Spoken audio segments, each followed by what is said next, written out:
Avance de Noticias Caracol. 5 de la mañana, 30 minutos. Un nuevo capítulo de violencia sacude al Guaviare. Decenas de víctimas había dejado los combates entre hombres de Iván Mordisco y Calarcá, Córdoba, en zonas rurales de San José del Guaviare. Los enfrentamientos ya completan varios días y han generado desplazamientos y temor entre las comunidades. Las autoridades investigan los hechos y advierten que entre las víctimas habría menores reclutados por los grupos armados. 5 de la mañana, 30 minutos. Buenos días, hoy es jueves 28 de mayo del 2026. Bienvenidos a nuestra primera edición de Noticias Caracol. En minutos hablaremos de la situación de orden público en norte de Santander, el Guaviare, donde en las últimas horas se han reportado combates entre el ejército y el ELN en zona rural de Teorama, y de los enfrentamientos entre las disidencias de alias Mordisco y alias Calarcá en el departamento de Guaviare, que deja preliminarmente cerca de 40 personas muertas. También la Universidad Nacional denunció que un grupo de encapuchados que se identificó como integrantes de las disidencias de las FARC interrumpieron las clases para amenazar a estudiantes y profesores. Pero antes, veamos las noticias más importantes previstas para Colombia y el mundo. Este es el despertador de hoy, 28 de mayo del 2026. A todos ustedes, bienvenidos.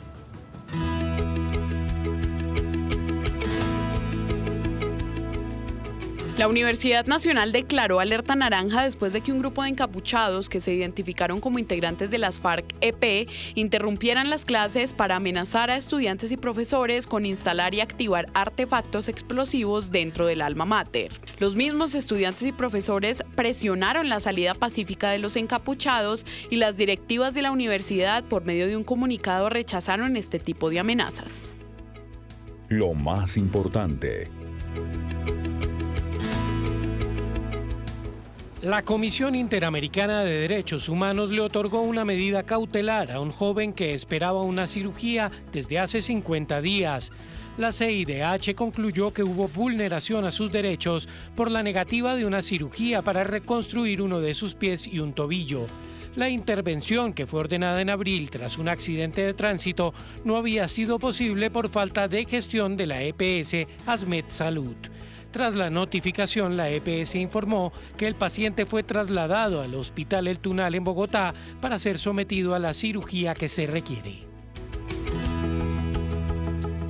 La Gobernación de Cundinamarca articuló un dispositivo integral de seguridad, gestión del riesgo y vigilancia tecnológica para garantizar el derecho al voto de más de 2,3 millones de ciudadanos en los 684 puestos de votación, con 6.916 mesas distribuidas en los 116 municipios este domingo 31 de mayo. Más de 6.000 uniformados de la policía y el ejército estarán desplegados en todo el departamento. Lo que usted necesita saber. Las fiscalías de Nueva York y Nueva Jersey en Estados Unidos anunciaron una intervención a la FIFA por el exorbitante precio de las boletas del Mundial. A través de un comunicado, las oficinas de las fiscales anunciaron que han emitido citaciones a ejecutivos de la FIFA para que expliquen por qué a algunos fanáticos se les ha asignado asientos diferentes a los que compraron en plataformas, además pagando precios muy elevados. Somos Noticias Caracol. Primero la gente.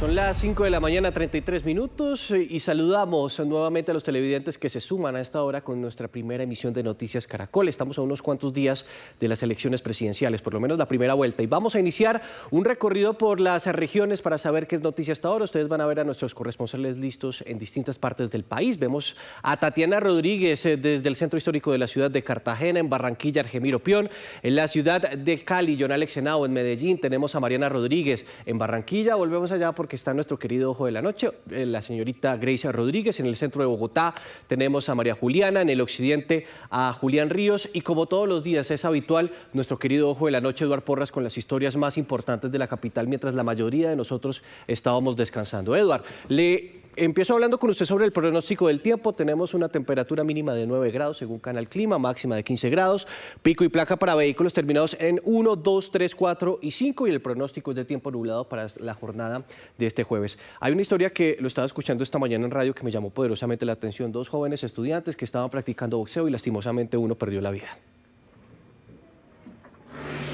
Mi querido Nicolás, muy buenos días para usted, buenos días para todos los televidentes de Noticias Caracol. Gracias por madrugar con nosotros, gracias por estar en esta su primera emisión.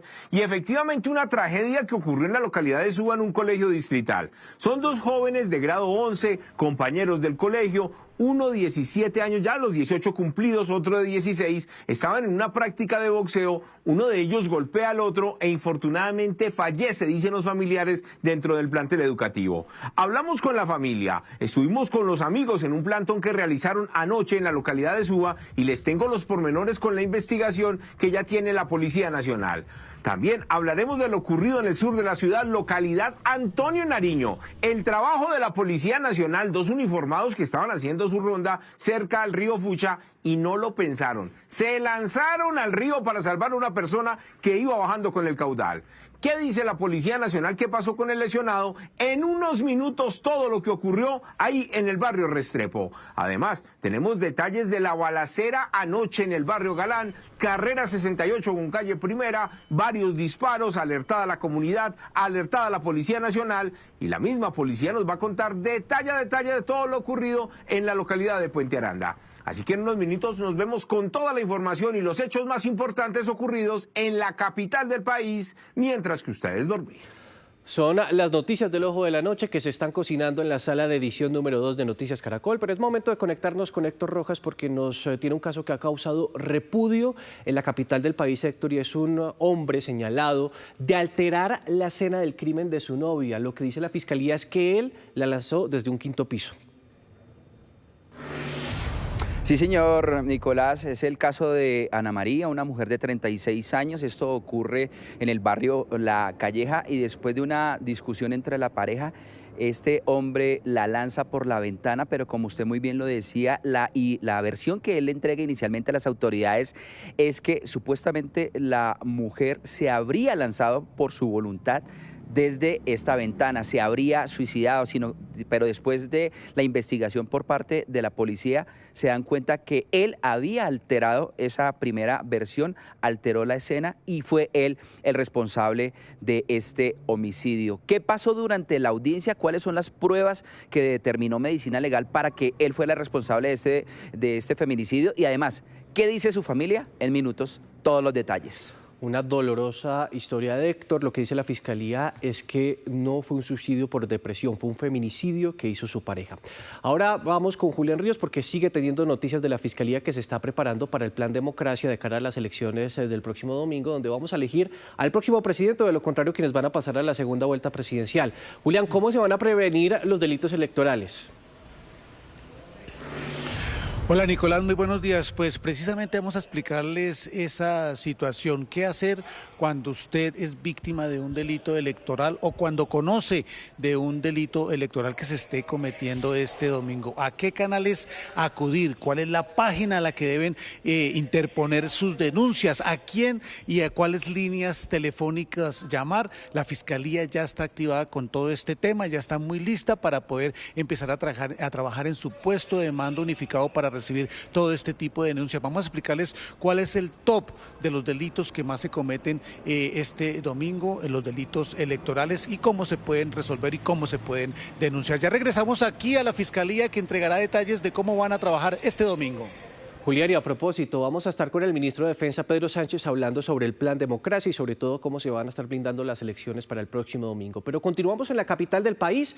Es momento de conectarnos con María Juliana Reyes porque nos tiene un adelanto, un informe de una veeduría distrital sobre los temas por los que más se están quejando los bogotanos. Yo le digo el mío, María Juliana, los trancones que son interminables. Nicolás, televidentes, muy buenos días. Pues le cuento que los temas de movilidad son uno de los primeros que están ahí incluidos dentro de esas peticiones, quejas, reclamos y sugerencias que le hacen a diario al distrito. Este informe está en el periodo del primer trimestre del año comparado con el año pasado y es que lo que más llama la atención es que las quejas han aumentado en un 20%. Les adelanto algunas de las otras quejas. Algo que hemos hablado mucho aquí en Noticias Caracol, la invasión al espacio público está dentro de las quejas, el ruido y también las barreras para el tema de salud. Así que en minutos les vamos a dar todos los detalles sobre este informe y por supuesto también ese top 5 de las quejas más recurrentes que llegan entonces al distrito por parte de los bogotanos. María Juliana. Mariana, vamos a ver qué más dice este informe. 5 de la mañana, 40 minutos. Es momento de un recorrido por distintas regiones del país y es momento de llegar a la ciudad de Barranquilla con nuestro ojo de la noche, Grace Rodríguez. Un amanecer maravilloso tenemos en la capital del Atlántico. Temperatura mínima de 26 grados, máxima de 34. Pero ¿cuáles fueron, Grace, esas historias del ojo de la noche en la ciudad de Barranquilla? Muy buenos días. Nicolás y televidentes, buen día. Pues arrancamos con este primer informe del Ojo de la Noche hablando del aparatoso accidente de tránsito que se registró anoche en la vía al mar. Una de las víctimas pues fue el periodista barranquillero y comentarista deportivo Hugo Luis Urruchurto, quien conducía su camioneta de retorno a la ciudad de Barranquilla. Él regresaba de grabar su programa deportivo cuando fue embestido por otra camioneta que al parecer se movilizaba a alta velocidad, viajaba desde el carril contrario, lo invadió y lo embistió. Pues por fortuna solamente 2 personas resultaron heridas y fueron trasladadas a centros asistenciales. Se trata de los otros jóvenes que al parecer pues ocupaban el otro vehículo involucrado en este accidente. Hablamos con el periodista y nos contó cómo de milagro se salvó y resultó ileso en medio de este accidente. Escuchemos. Empezaron a acercarse las personas y me abrieron la puerta del otro lado y me decía, estás herido, tienes algo. Y yo, no tengo nada, ayúdame, ábreme. Entonces me intentaron abrir esta puerta, pero esa puerta es inservible. Por el otro lado fue que pude quitarme el cinturón y poder salir del otro lado. Esto es un milagro, he vuelto a nacer, gracias a Dios. Volvían a hacer, es lo que dice el periodista, pues las autoridades están investigando las causas de este accidente, pero por supuesto el llamado que hacen las autoridades es también a manejar la prudencia en las vías para evitar los excesos de velocidad. Y en otras noticias les contamos que en las últimas horas la Policía Metropolitana de Barranquilla reportó la captura de un delincuente o presunto delincuente de 26 años de edad. Se trata de alias Canguro, quien ha quedado registrado por lo menos en 4 ocasiones en cámaras de seguridad, como con arma de fuego intimida a sus víctimas dentro de almacenes de cadena aquí en el norte de Barranquilla para hurtarle sus pertenencias. Este hombre fue dejado a disposición de la Fiscalía. Grace, viendo las imágenes del accidente de tránsito, es realmente sorprendente que este comentarista deportivo haya podido salir ileso de esta situación. Iniciamos otro recorrido por este momento en el departamento de Antioquia. Ahí está Mariana Rodríguez para contarnos las noticias más importantes de la ciudad de Medellín, que amanece con tiempo nublado, una temperatura mínima de 17 grados, máxima de 29, pico y placa para vehículos terminados en 5 y 9. Mariana, pero usted me comentó una historia que me parece como hasta sorprendente. ¿Cómo hace eso que un taxista intentó huir en contravía y, mejor dicho, causó caos? Nicolás, televidentes, fue algo que por poco termina en una tragedia. Es una persecución que sin duda es noticia en Medellín y que protagonizó un taxista irresponsable, porque digamos que no hay otra forma de describirlo. Este sujeto intentó evadir un control de tránsito y en esa huida, además de que atropelló de alguna forma a los agentes de tránsito, pues intentó huir de ese control en contravía y fuera de eso en el carril exclusivo de Metroplus, donde además se puede apreciar en cámaras que casi atropella a un peatón en esa huida fallida, porque a las pocas cuadras fue detenido por las autoridades y el vehículo, por supuesto, fue inmovilizado, pero además al conductor, al taxista, se le impusieron varios comparendos por desacato a la autoridad de tránsito, además por transitar en contravía, circular en carril exclusivo del Metroplus y fuera de eso conducir con la licencia vencida. También se conoció en las últimas horas que ese taxista no presentó la documentación requerida para poder manejar en este caso un vehículo de transporte público, que son la tarjeta amarilla y la tarjeta de operación. Pues Mariana, lo mínimo que también tiene que pasar es que le suspendan la licencia. No puede ser que siga conduciendo este señor en las calles de Medellín. Vamos en este momento a la región pacífica para saber qué es noticia. Nos conectamos de inmediato con John Alex Henao, que el tiempo para Cali va a estar agradable, John Alex. Una temperatura mínima de 22 grados, máxima de 31. Vamos a tener tiempo soleado, pico y placa para vehículos terminados en 7 y 8. Pero la noticia, John Alex, entiendo que estás en Buenaventura con un aparatoso accidente. Nicolás, audiencia, saludo especial. Así es, hoy la noticia en el Valle del Cauca está en la vía Buga a Buenaventura, en el sector conocido como Plano de las Vacas. Eso es jurisdicción del municipio de Yotoco, donde ayer se registró un estruendoso accidente de tránsito. Según el reporte entregado por la Policía de Carreteras, un vehículo tipo tractocamión, que ustedes observan en pantalla, habría chocado contra una de las peñas del sector. Lo que dicen las autoridades es que el conductor del mismo habría perdido el control.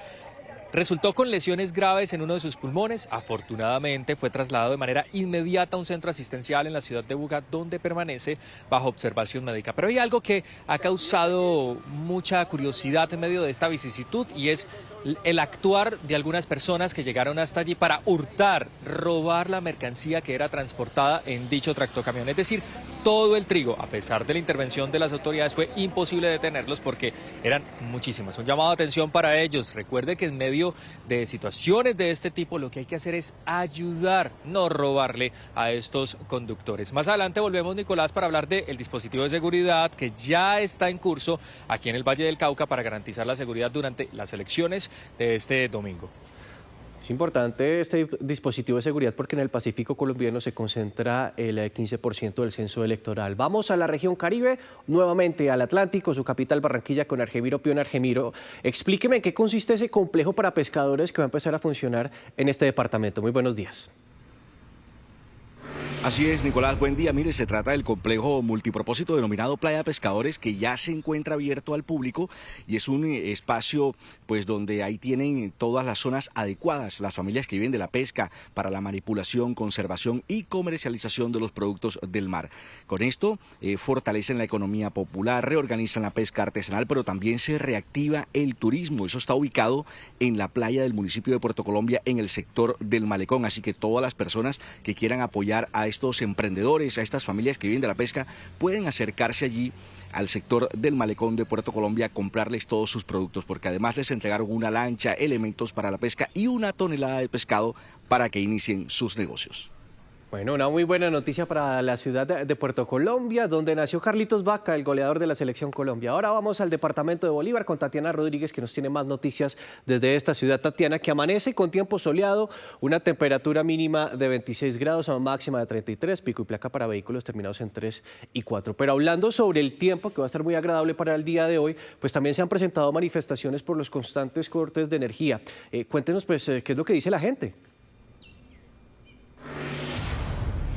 Nicolás y televidentes, muy buenos días. Miren, si se están presentando bloqueos y manifestaciones por parte de las comunidades, no solo aquí en varios barrios de Cartagena, sino también en municipios como Arjona, y esto debido a las constantes fallas de energía, a los apagones que se están registrando sobre todo en horas de la noche. Pues señala la comunidad que están cansados de estos cortes, sobre todo por la ola de calor que se está registrando en la capital de Bolívar, y esto afecta sobre todo a niños, a adultos mayores, porque son largos los periodos sin energía pues que están experimentando las comunidades, por lo que están pidiendo a Finia pues una solución. Pues ya la empresa había manifestado que estos cortes se iban a generar en la ciudad por la sobrecarga de los transformadores y por la gran demanda que se está generando en la costa Caribe y sobre todo en Cartagena y otros municipios de Bolívar, pero la comunidad está cansada y por eso está pidiendo una solución a Finia. Y pues en otras noticias les cuento que la Secretaría de Educación dispuso de varias medidas precisamente por ese calor que está haciendo en la capital de Bolívar. En los colegios, tanto públicos como privados de la ciudad, se dispuso de medidas como de evitar actividades lúdicas, culturales y recreativas en periodos entre las 11 de la mañana y las 3 de la tarde, justamente cuando hace mayor calor en la ciudad. También deben garantizar a los estudiantes constante hidratación. También pues propuso el secretario de Educación que se hagan periodos de 45 minutos de clases en los diferentes colegios para garantizar pues el bienestar de los estudiantes y de los maestros. Ya son a las 5 de la mañana, 49 minutos, y es momento de un adelanto de las noticias internacionales más importantes del momento. Israel informó que llevó a cabo 150 ataques en contra de las estructuras de Hezbollah en el sur del Líbano en las últimas 24 horas. Los bombardeos dejan decenas de muertos a tan solo un día de que empiecen las negociaciones entre ambos países en el Pentágono. Las autoridades libanesas realizan labores de búsqueda y rescate en las estructuras afectadas. Por su parte, Israel afirmó que había dado orden de evacuación a la población antes de estos ataques. Mientras tanto, Irán condenó el ataque de Estados Unidos al sur del país en Bandar Abbas y denuncia una violación del alto al fuego por las negociaciones entre ambos países. La República Islámica afirmó que defenderán su soberanía y anunció el ataque a una base militar norteamericana. Kuwait, por su parte, informó que interceptó misiles y drones iraníes en su territorio tras el anuncio de Irán. Por su parte, Estados Unidos derribó drones que iban dirigidos a sus embarcaciones y afirmó que llevó a cabo sus ataques al tratarse de una amenaza contra el tráfico comercial en el estrecho de Hormuz. Un incendio en un internado escolar femenino en Kenia deja al menos 16 niñas muertas y 74 más heridas. El alojamiento tenía capacidad para 220 estudiantes de secundaria.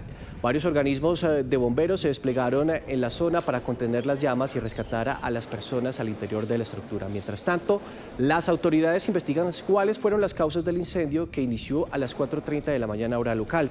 Al lugar llegaron los ministros de Educación e Interior, así como el jefe de la Dirección de Investigaciones. 5 de la mañana, 50 minutos. Escuchen esta historia. El caso de un colombiano fallecido bajo custodia de ICE, aparentemente por suicidio, ha generado protestas del gobierno colombiano. El joven de tan solo 27 años se habría quitado la vida en medio de la desesperación por no poder tener contacto con su madre. Una hora antes de que lo hallaran inconsciente en su celda, Brian Rayo Garzón le pasó esta nota suplicándole a uno de los guardias que le dejara llamar a su mamá.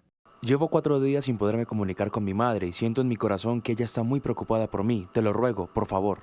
Ocurrió en un centro de detención en Missouri, donde este joven colombiano de 27 años llevaba apenas unos días bajo custodia de la agencia migratoria ICE, a la espera de su deportación. Tenía dificultades respiratorias, ansiedad, náuseas, fiebre y había dado positivo para COVID-19.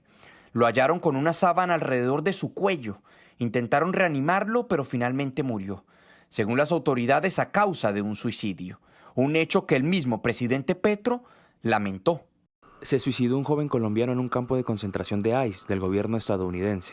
La Cancillería colombiana debe entregar nota de protesta y el gobierno de Estados Unidos debe reflexionar cómo la política de inmigración está matando a estadounidenses y a latinoamericanos. La muerte ocurrió hace un año, en abril del 2025, pero hasta ahora se conocen estas imágenes del centro de detención del condado de Phelps, por medio de una investigación de la agencia AP, que enciende las alarmas por al menos 10 suicidios que se han presentado de detenidos bajo custodia de la agencia migratoria ICE desde el inicio de la administración Trump.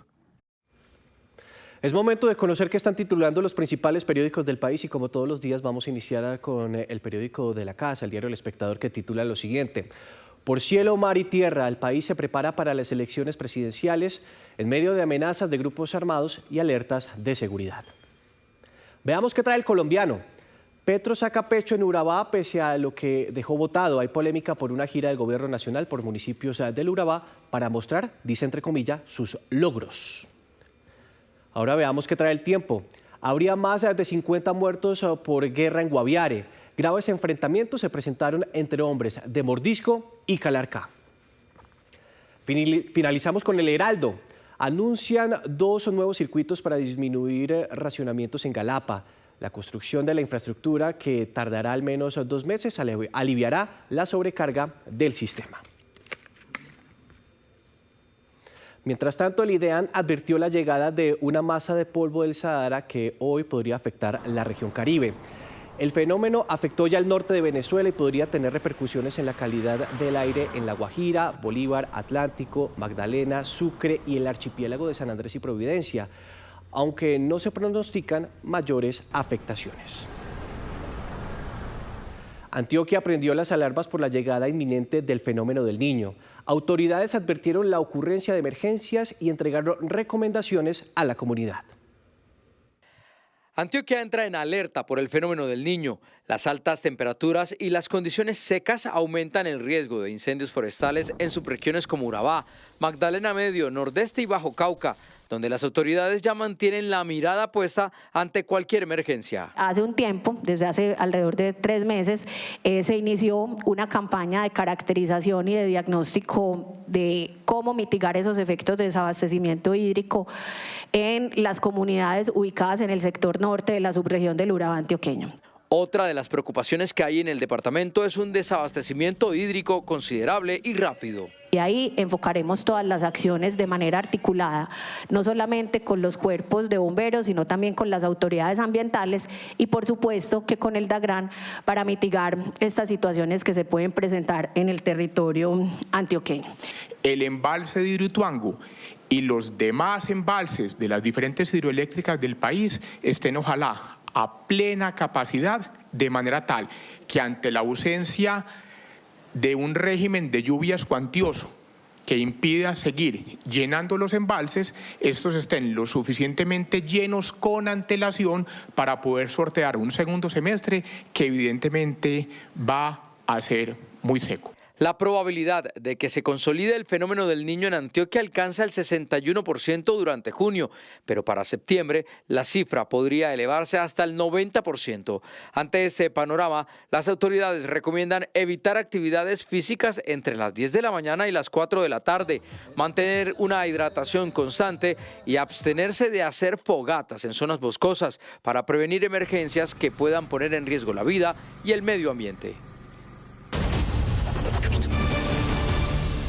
5 de la mañana, 55 minutos, y es momento de conocer el pronóstico del clima que vamos a tener para el día de hoy en todo el territorio nacional según elcanalclima.com. Bogotá va a tener tiempo nublado, lo mismo va a suceder con Bucaramanga, que va a tener una temperatura máxima de 30 grados, y Manizales, que también va a tener tiempo nublado. Mientras tanto, el pronóstico para el suroccidente del país es de tiempo soleado. En Popayán vamos a tener una temperatura máxima de 25 grados, mientras que en Cali el pronóstico es de 31 grados. Pero ¿cómo estará el clima por regiones? En el Caribe vamos a tener tiempo nublado y en la Orinoquía también va a suceder lo mismo. Mientras tanto, en la región andina, pacífica y Amazonía, el pronóstico es de tiempo parcialmente nublado. Desde el Centro de Noticias de Caracol Televisión en Bogotá, esto es Noticias Caracol, primera edición.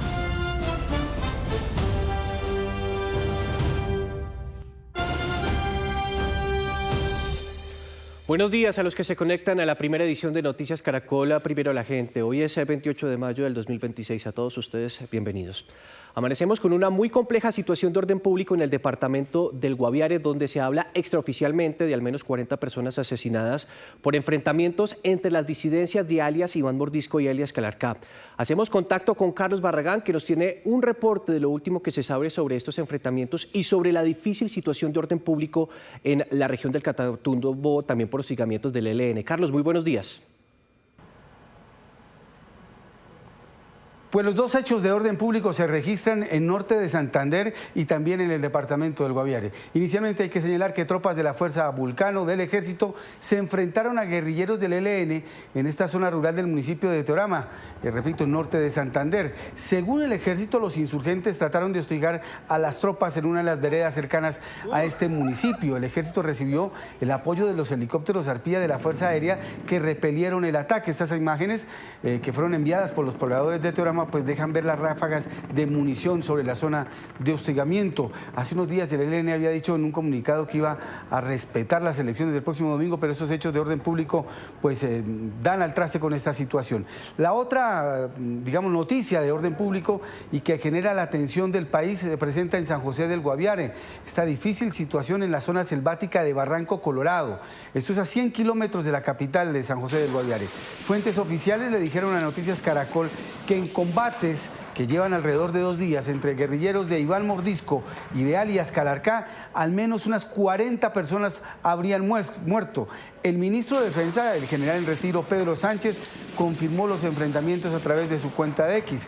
Esto señaló el ministro, abro comillas, el crudo enfrentamiento criminal habría causado múltiples víctimas fatales, correspondientes presuntamente a integrantes de estos grupos armados ilegales, entre los cuales podría haber menores de edad. Agrega más adelante el ministro de Defensa que las tropas ya están en el área, justamente a propósito de la situación de las elecciones que van a realizarse el próximo domingo y que tienen que ver con el plan democracia en esta zona de Barranco Colorado. Señala el ministro, de manera articulada también se adelantan coordinaciones con Medicina Legal y con las autoridades competentes para la realización de los actos urgentes y procedimientos correspondientes. Los actos urgentes es el levantamiento de los cuerpos, de los cadáveres en esta zona de San José del Guaviare. Dos noticias que están en desarrollo en la agenda de orden público con la que amanece hoy el país.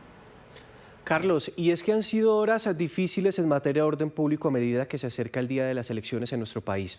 En Riohacha ofrecieron 200 millones de pesos de recompensa para encontrar a los delincuentes del ELN que atacaron el batallón Cartagena en Riohacha. Joner Alvarado, hacemos contacto con usted. ¿Qué es lo último? ¿Qué se sabe sobre este caso, este atentado? Vean, han dicho las autoridades luego de un consejo extraordinario de seguridad donde estuvo el mismo comandante del Ejército Nacional, que ya continúan ellos con las investigaciones, que hay personal de SIJIN y de inteligencia también en toda el área. Pero desde bien temprano hemos visto varias unidades, soldados exactamente del Ejército Nacional, de este batallón desplegados, y además han salido desde el interior de este batallón estos vehículos blindados, están desplegados a lo largo y ancho de la troncal del Caribe, buscando pues proteger también a cada uno de los soldados que se han levantado desde muy temprano para barrer, recuperar la seguridad de todo el batallón y además de esto recoger varios de los escombros que habían quedado. Este es el panorama que se está viviendo en estos momentos aquí en el batallón de Infantería Mecanizado número 6 Cartagena. Además de eso, también se han desplegado unidades en toda la parte posterior de lo que corresponde este batallón, es decir, le estamos hablando de esta área de las comunidades indígenas al frente del batallón, de donde también ubicaron uno de estos vehículos, desde donde le lanzaron cada uno de estos artefactos explosivos. Bueno, desde bien temprano el Ejército Nacional ha desplegado unidades en todo este espacio. Dice la gobernación y la alcaldía que la recompensa se mantiene de hasta 200 millones de pesos. Joner, y es que a propósito de las elecciones están en acuartelamiento más de 300.000 hombres de la fuerza pública precisamente para garantizar elecciones transparentes. Incluso más tarde vamos a tener una entrevista con el ministro de Defensa. 6 de la mañana, 6 minutos. A puertas de las elecciones presidenciales, las autoridades le siguen la pista a los delitos electorales. Julián Ríos, ¿cuáles son esos delitos más frecuentes?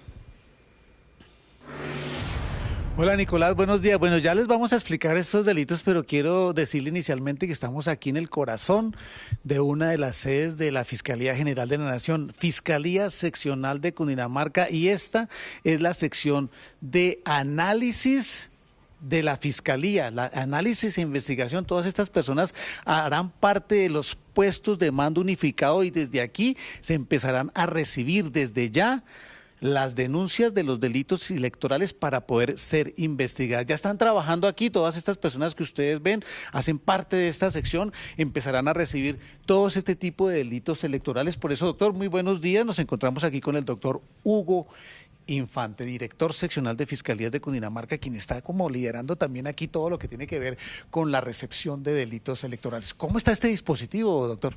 Julián, buenos días y buenos días a todos los que están conectados a Canal Caracol. En efecto, la Dirección Seccional de Fiscalías de Cundinamarca ha puesto en marcha un dispositivo para garantizar que todas estas justas electorales del próximo 31 de mayo se lleven a feliz término. Para ello se han dispuesto alrededor de 480 servidores de la seccional Cundinamarca, entre ellos fiscales y servidores del Cuerpo Técnico de Investigación. Ellos van a estar distribuidos en todo el departamento de Cundinamarca, atendiendo de manera inmediata los hechos que se presenten y que puedan atentar contra estas elecciones presidenciales. Doctor, ¿qué hago yo si soy víctima de un delito electoral? ¿O qué pueden hacer los televidentes si conocen que se esté cometiendo un delito electoral este domingo? ¿A dónde acudir y cómo? Sí, Julián. Para esto, la Fiscalía General de la Nación ha dispuesto diversos canales a través de los cuales pueden denunciar hechos que presuntamente puedan atentar contra las elecciones de este domingo. A través de su canal virtual, de la página de la Fiscalía General de la Nación y en su icono a denunciar. Asimismo, a través de cualquier teléfono móvil, marcando el 122, pueden realizar las denuncias respectivas. Sí. Asimismo, de manera presencial, en todas las unidades de reacción inmediata que están dispuestas en el departamento de Cundinamarca. Ahí estamos viendo unos puntos en un computador, unos puntos azules, unos puntos negros que ustedes tienen reflejados también en una pantalla. ¿Qué indica eso aquí en este mapa? Como lo indicaba en la estrategia que estamos adelantando, la sección de análisis criminal del Cuerpo Técnico de Investigación de la Seccional Cundinamarca viene monitoreando en tiempo real todas las conductas que se presentan y para ello se ha elaborado este mapa de riesgos. Esto nos permite identificar dónde o en qué municipios se puede eventualmente presentar en mayor medida algún delito contra el certamen electoral. Bueno, y usted tiene aquí un papel con el top, de los delitos que más se cometen. ¿Cuáles son esos delitos? Hemos realizado ese monitoreo haciendo una comparación con elecciones desde el año 2023 y nos indica que, por ejemplo, en el municipio de Soacha puede estar en un latente riesgo que se nos presente también delitos contra los certámenes electorales. Por ejemplo, bien en Girardot, Fusagasugá y entre otros. Allí se nos pueden presentar algunas situaciones que atenten contra los delitos electorales. Por ejemplo, le damos acá, mire, constreñimiento al sufragante, corrupción al sufragante, perturbación al certamen democrático y voto fraudulento. Constreñimiento al sufragante, por ejemplo, expliquémoslo, ¿en qué consiste? Constreñimiento al sufragante, y para que la ciudadanía lo entienda, es cuando a usted lo obligan a votar por alguien. Alguien, por ejemplo, que tenga una superioridad jerárquica, lo obliga a usted a votar por determinado candidato. Ahí se constituye este delito. Bueno, doctor Infante, muchas gracias. Son 5 delitos que podrían cometerse, pero ya saben, ustedes pueden acudir a la Fiscalía, a la página de la Fiscalía, y en este gráfico que también tenemos para ustedes, pues ustedes pueden observar que hay una línea de atención y que ustedes pueden llamar para denunciar cualquier tipo de delito electoral este domingo.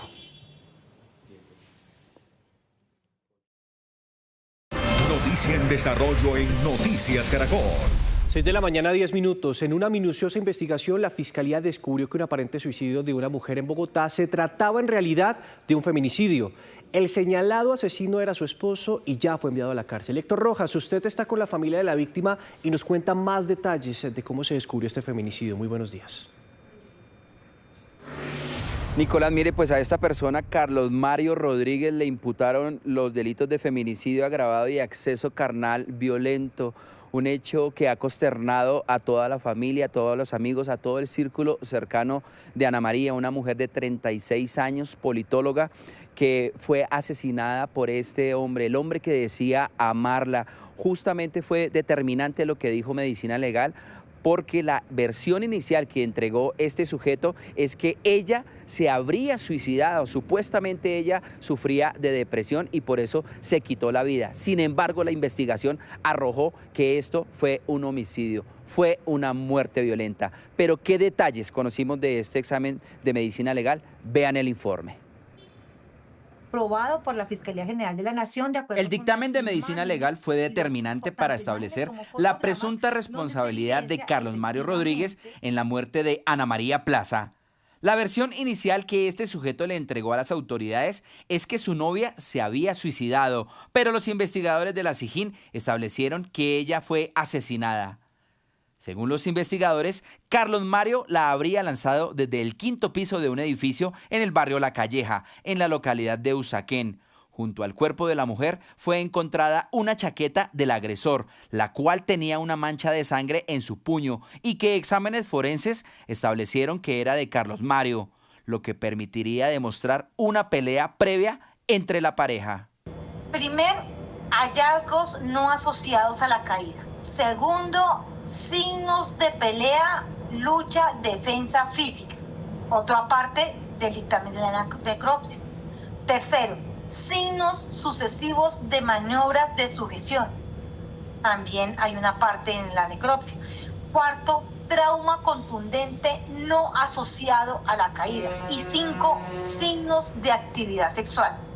Ese mismo dictamen médico-legal reveló que tras dicha discusión en el apartamento, Carlos Mario sujetó a la mujer de 36 años de los brazos y manos y posteriormente la habría agredido física y sexualmente. Causa de la muerte no fue la caída, fue sofocación asociada a la precipitación. Es la causa de la muerte y establece que la muerte fue violenta, que está orientada a un homicidio. Durante la audiencia, la juez cuestionó el comportamiento del agresor y señaló que Ana María Mesa sufrió un ciclo de violencia y que Carlos Mario trató de ocultar su responsabilidad en el crimen, alterando los hechos. La existencia de un contexto de violencia previa reiterada ejercida por el imputado hacia la víctima, la concurrencia de indicios materiales y testimoniales que dan cuenta de la hipótesis de suicidio y la presencia de comportamientos posteriores dirigidos a controlar la información y el entorno de testigos compatibles con el riesgo de obstrucción. Y también el despacho verificó la manifestación de Carlos Mario Rodríguez Rosas, la cual fue citada por el señor fiscal, y es allí donde él encamina el relato de los hechos a un posible suicidio por una manifestación de depresión de la víctima, y ahí empieza a encaminar erradamente la hipótesis de lo sucedido. Feminicidio agravado, artículo 104. Carlos Mario Rodríguez fue capturado por unidades de la SIJIN cuando salía de su residencia en Suba. En la localidad de Usaquén, que quiso generar el engaño a las autoridades pretendiendo dibujar un suicidio cuando era un homicidio. Pese a no aceptar los cargos de feminicidio agravado y acceso carnal violento, Carlos Mario Rodríguez fue enviado a la cárcel. Al que le respondió ella. Mire, y es un crimen que ha consternado, como les decía, a toda la familia, a todo el círculo de Ana María. Justamente estamos con Ana y queremos preguntarles por qué ustedes dudaban de que ella se hubiera suicidado, por qué dudaron de esa primera hipótesis. Bueno, dudábamos siempre porque Ana era una mujer excepcional, bondadosa, feliz, acababa de llegar de España, de hacer un máster. También sabíamos que acababa de emprender una empresa, una productora, y acababa de cerrar un negocio o un proyecto muy grande y la tenía muy feliz. Ana era una persona llena de sueños, llena de metas. Yo, que soy amiga de ella hace más o menos 20 años, nunca la vi con pensamientos suicidas o con acciones suicidas, jamás, nunca. ¿Cómo se enteran ustedes de la muerte de ella? Lamentablemente no nos podemos enterar por boca de Carlos Mario, que fue el que la encontró. Si nos enteramos es por una amiga de ella en España. Primero se entera España que nosotros, y ella es la que me llama a mí a decirme que le tengo que dar la noticia a la familia. Así es que nos enteramos, es por otra persona, no por Carlos. ¿Cómo fue la relación entre Ana y Carlos Mario? ¿Cómo fue una relación y cuánto duraron ellos? Bueno, ellos se conocieron unos años atrás y luego hasta el año pasado empezaron a tener una relación de pareja. Creo que duraron como año y medio, y yo catalogo esta relación como una relación tóxica, violenta, llena de machismo, de celos, una relación demasiado enfermiza para mi gusto. Ana me comentaba en varias ocasiones que lo quería dejar, pero él siempre llegaba con promesas falsas y la envolvía. ¿Le contó alguna vez que él la maltrataba? Sí, lastimosamente ella me contaba cómo él la trataba verbalmente, cómo le decía palabras como perra, puta, y sin embargo sale a decir que se quería casar con ella, ¿no? Es como una ironía ver esto, ¿no? Que él la tratara así. Hay algo que no queda claro, muy claro, y en medio de esta investigación es que el cuerpo de Ana es lanzado de la ventana supuestamente sobre las 12:30 de la noche madrugada, pero lo encuentran sobre las 10, pasadas las 10 de la mañana. Es decir, que el cuerpo duró 10 horas en el piso y nadie lo vio en el edificio. Sí, es también una incógnita que tenemos todos, la familia, los amigos, porque están 10 horas Ana tirada, él no avisa a las policías, sabemos que él la mató, ya lo tenemos claro, y solo es un vecino de otro edificio que es el que se da cuenta. Aparte de todo, hay un acto un poco frío y atroz que todavía me retumba en la cabeza, es cómo Carlos Mario, a eso de las 5 de la mañana, llama a una mujer que se llama Mariana Soriano a ver Netflix, sabiendo que el cuerpo de su amada o con la que se iba a casar estaba tirado ahí. Esto es algo que Todavía quisiera saber qué pasó. Ana, muchísimas gracias. Lamentamos la pérdida que han tenido. Nos solidarizamos con el momento tan difícil que ustedes están viviendo. Respecto a la condena que se enfrentaría Carlos Mario, sería de aproximadamente 40 años. Pero más detalles de esta investigación y de este lamentable caso de Ana, una mujer de 36 años que fue asesinada por su pareja sentimental. Tendrán detalles ustedes en Noticias Caracol en vivo. 6 de la mañana, 28 minutos. Continuamos con más Noticias Caracol del día, ahora desde el sofá de esta primera emisión. Daniela, le luce la mañana, déjeme decirle, todos los días. Hoy era el azul, este era el color de hoy jueves. La gente diría que nos pusimos de acuerdo anoche. Bueno, Nico, qué gusto levantarnos para contarles cómo amanece el país. Son las 7 de la mañana, 28 minutos, y entre tantas noticias que tenemos en este jueves, en minutos va a estar aquí en nuestro sofá de la primera emisión el director ejecutivo de Asocapitales para hablarnos justamente de esas expectativas que hay en las ciudades capitales del país frente a la llegada de un nuevo gobierno. ¿Cuáles son esos retos, esos desafíos? Una noticia muy importante, pero también estaremos conversando con el ministro de Defensa, Pedro Sánchez, sobre varios asuntos. El plan democracia, pero la situación de orden público que se ha presentado en el Guaviare, en el Catatumbo, adicionalmente en Riohacha con el batallón Cartagena, y más adelante con el Consejo Nacional Electoral por un asunto importante, testigos electorales que son los que van a vigilar las elecciones y son fundamentales el próximo 31 de mayo. Ya estamos en conteo regresivo, quedan muy pocos días para esa gran jornada electoral. A las 6:29 vamos con las historias de nuestro ojo de la noche. Edward Porras, cuéntenos qué pasó en Bogotá mientras la mayoría de habitantes descansaba. Estoy pensando en esa noticia de ese joven que perdió la vida en un colegio. Cuéntenos más detalles, por favor.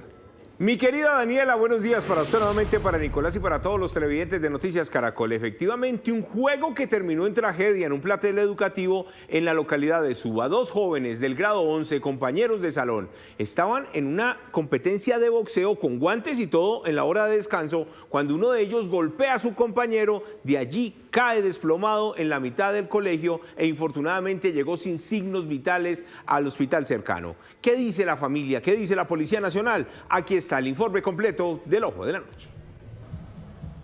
Tragedia en un colegio distrital del norte de Bogotá. 2 estudiantes de grado 11 estaban en una práctica de boxeo dentro del colegio Prado Veraniego CDA. Uno de los jóvenes golpeó a su compañero en el pecho y minutos más tarde falleció. Pues que él se levanta, dice que está bien y posteriormente él se desgonza. Cuando ya el colegio nos llama, bueno, se comunican con el papá y el papá llega. Al momento en que llega el papá, pues mi hermanito ya se encontraba muy grave. La víctima, Johan Percy, de 16 años, quien fue trasladado a un centro médico, pero según sus familiares llegó sin signos vitales. Tuvieron que esperar a que llegara la ambulancia, pues digamos que esto ocurrió a las 9:30 de la mañana y a las 10 de la mañana ya estaba el niño en la clínica y pues cuando llegamos, en efecto, pues nos dijeron que él había llegado sin signos vitales. Sí, prácticamente sí falleció. Falleció dentro del colegio. Los familiares del joven fallecido denuncian demoras en el colegio y ante la emergencia presentada en este plantel educativo. Los mismos estudiantes fueron quienes auxiliaron a mi hermano, pero le pusieron alcohol y él medio abrió los ojos, reaccionó, pero volvió y se desplomó. Los directivos y profesores del colegio no fueron los que llamaron a la ambulancia, sino fueron los mismos compañeritos al ver que mi hermano estaba en un pues muy grave de salud.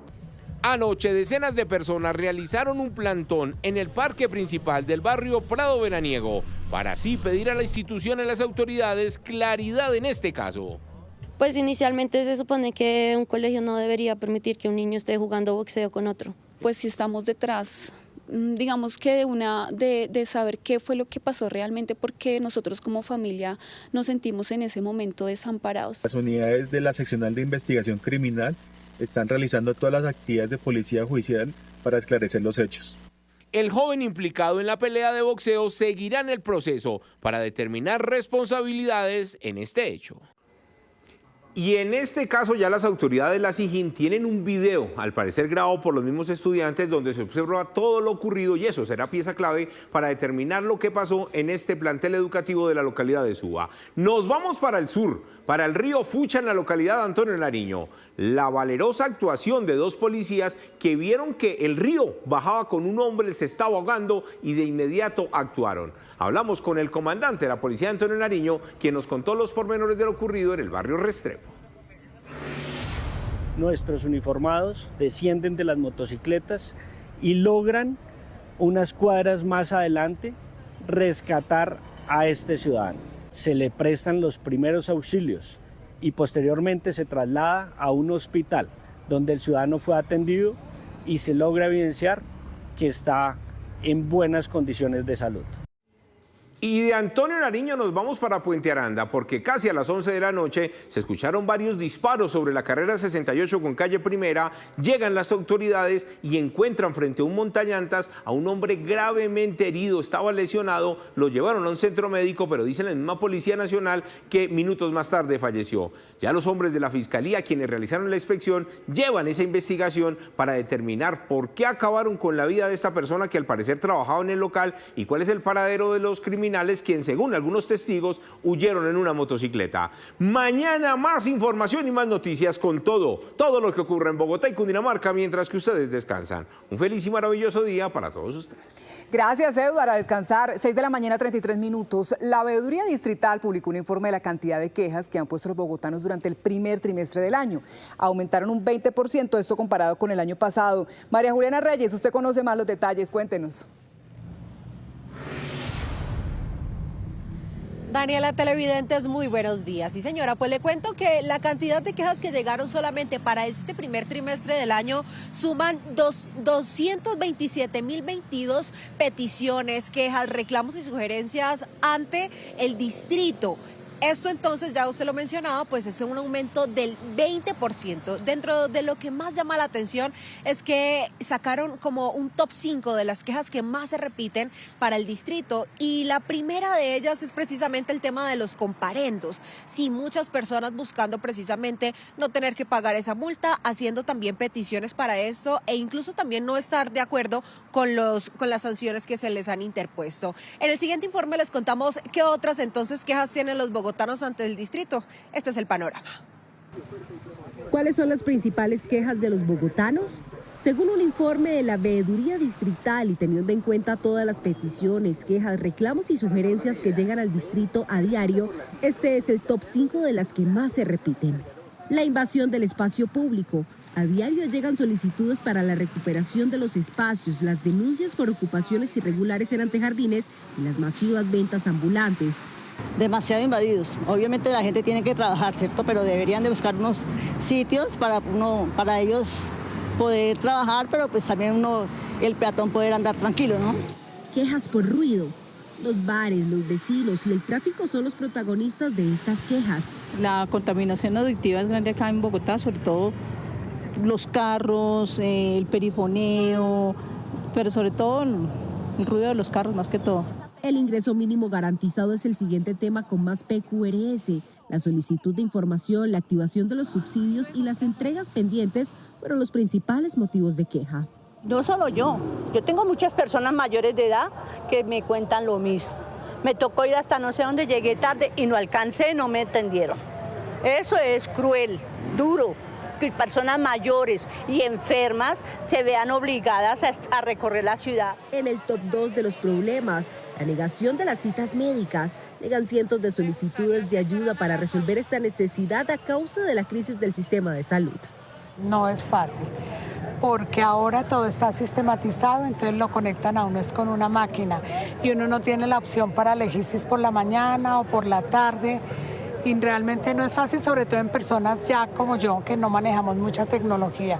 Finalmente, en el top 1 de las principales quejas de los bogotanos están los comparendos. Más de 39.000 quejas. En su mayoría, los ciudadanos pidieron prescribir o impugnar las multas, es decir, no asumir o no estar de acuerdo con la sanción interpuesta.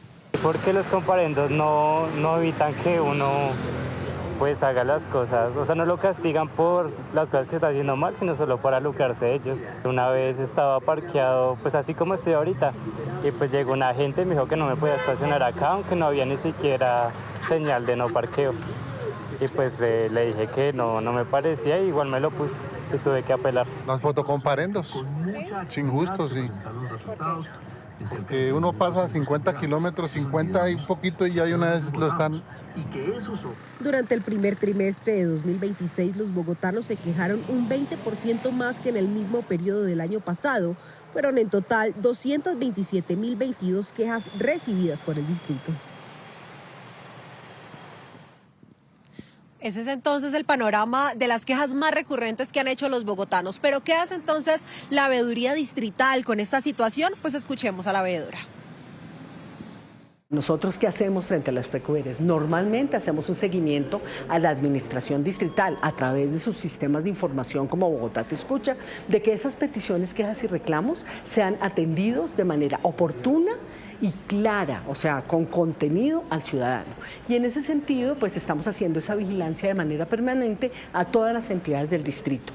Si hay lugar a hacer una reiteración o hacer una investigación porque alguna entidad no está respondiendo de manera asertiva con esas peticiones, quejas, reclamos o solicitudes, pues les hacemos llamados de atención y les damos alertas.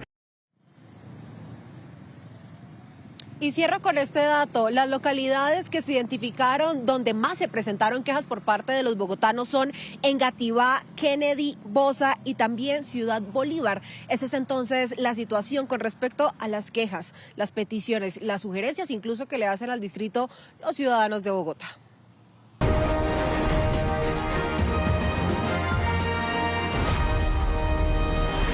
6 de la mañana, 47 minutos. Inició el despliegue de la fuerza pública por todo el Valle del Cauca para garantizar la seguridad durante la jornada electoral del próximo 31 de mayo. John Alex Senado, ¿de cuántas unidades estamos hablando? Nicolás, audiencia, saludo especial. Pues de acuerdo a un reciente Consejo de Seguridad desarrollado aquí en la capital del Valle del Cauca, se habla de más de 10.000 miembros de la fuerza pública que tendrán a su cargo la custodia de más de 1.100 puestos de votación distribuidos en todos los municipios del Valle del Cauca. Ya empezó su despliegue, ya se están trasladando hacia esos municipios. Para este operativo además contarán con diferentes herramientas tecnológicas que les ayudará a garantizar la seguridad durante los comicios de este fin de semana. Desde el municipio de Buga, desde nuestro Centro de Acción de Emergencia y Seguridad, compañía de nuestra Policía Nacional, se va a estar haciendo el monitoreo con todo el sistema de videovigilancia, y sobre los corredores viales vamos a tener con la estrategia Corredores Seguros los equipos Raptor que estarán trabajando en apoyo a toda nuestra fuerza pública el antes, durante y después de las elecciones. Es importante anotar que cada municipio tomará de manera independiente las medidas necesarias, como ley seca, toques de queda o restricción de parrilleros hombres. Deben estar atentos a las redes sociales oficiales. Otra de las herramientas que usarán para garantizar la seguridad durante este proceso electoral será el Raptor, sistema de drones potente con el que cuenta el Valle del Cauca. 6 de la mañana, 49 minutos. Nicolás, televidentes, durante estos días hemos venido hablando con gobernadores, con alcaldes, sobre esa expectativa frente a un nuevo gobierno presidencial. ¿Qué es lo que esperan? ¿Qué consideran como prioridad en sus regiones? Pues bien, hoy por eso está con nosotros Andrés Santamaría, director ejecutivo de ASO Capitales, porque han estado muy juiciosos los representantes de esas 32 capitales del país, hablando de qué es lo que les preocupa, de qué es lo que esperan. Bienvenido, director. Muy buenos días para ti, para el equipo de Noticias Caracol y para todos los televidentes. Sí, nuestros alcaldes de capital han venido mostrando esas necesidades, esas visiones que deben ser importantes en el nuevo gobierno. Casualmente te contaba fuera de cámaras que ayer tuvimos junta directiva con parte de los alcaldes de ciudades capitales, Medellín, Bogotá, Cali, Armenia estuvieron presentes, y de ahí hemos sacado algunas conclusiones que transmitimos a las campañas presidenciales, pero también queremos dejar dentro de la agenda pública para esa nueva ruta de gobierno sean tenidas en cuenta. Y me imagino, director, que uno de los temas que ustedes conversaron fue la seguridad, y precisamente pues vamos a esbozar, vamos a deshojar la margarita con algunos datos que tenemos de lo que ha sucedido recientemente. Por ejemplo, fortalecer autoridad territorial es lo que piden algunos alcaldes y gobernadores. Incluso 14.000 homicidios se han presentado, extorsión 13.400 casos en 2023. Incluso la extorsión alcanzó más de 13.400 casos y los homicidios 14.000, corrijo esa cifra. Empecemos hablando un poco sobre qué tanto tiene que aumentar ese pie de fuerza, director. Ayer vimos que 700 policías llegaron a Bogotá, pero ¿cómo está el asunto en todo el territorio nacional? Pues hoy gran parte de las ciudades capitales están por debajo de los estándares internacionales por el número de policías que deben tener por cada 100.000 habitantes. Pero adicionalmente no solamente un tema de fortalecimiento del número de pie de fuerza, es también tener una mayor articulación, diálogo entre la policía y los alcaldes. Hoy quien decide la política criminal es el gobierno nacional, quien decide qué comandante va a estar en una ciudad capital es el gobierno nacional. Quien decide los elementos de inteligencia, que son una herramienta para prevenir los actos de terrorismo o situaciones de gravedad, es el gobierno nacional. Entonces ahí debe haber una articulación clara, cada vez más clara entre el gobierno nacional, la policía y los alcaldes del nuevo gobierno. Pero ahí también se derivan otros temas. Se derivan cuando hay unas protestas, cuando las protestas intervienen vías públicas, afecta la movilidad, afectan los derechos de otros ciudadanos. Cuando un alcalde toma la decisión de que esa protesta no puede seguir porque está infringiendo, ya hay una contraorden o una visión nacional diferente. Entonces, esos puntos son muy importantes porque hoy los ciudadanos ven en sus alcaldes, en sus autoridades locales, el mayor responsable del tema de seguridad. Y aquí hay un tema de corresponsabilidad.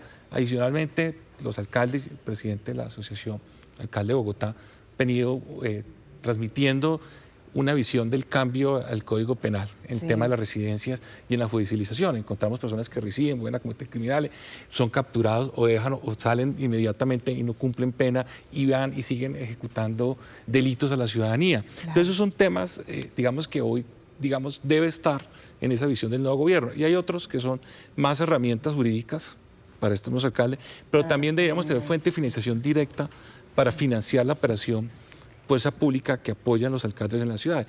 Hoy ningún comandante de policía o ninguna policía puede decir que no recibe apoyo directamente de las ciudades capitales. Entiendo. Director, pero bueno, de la mano de la seguridad, la otra preocupación también está en el futuro de sus obras de infraestructura. Hay que resaltar además que las capitales plantean esos principales proyectos. Estamos hablando de proyectos como metros, sistemas de transportes, aeropuertos, entre otros. Entonces, ¿en dónde está, digamos, como esa preocupación de los mandatarios o de los representantes de diferentes capitales hoy, por sus proyectos? Sin una duda, tener el país un desempleo de un dígito. Cuando tú miras las cifras de desempleo, crecimiento y desarrollo se está dando por el impacto que está generando la inversión y las obras en las ciudades grandes. Hoy las ciudades capitales congregan casi el 50% de la población y aporta más del 45% del Producto Interno Bruto. Pero hay preocupación cuando hacemos por el obras, futuro de esas obras deben tener, nosotros hemos identificado 21 obras prioritarias grandes, de gran impacto, como son el Metro de Bogotá, que es la más grande, las posibilidades de la segunda línea, la tercera línea, que es que estas obras, que son de gran impacto, que han reconocido a las ciudades, pues sigan su desarrollo con apoyo del gobierno nacional.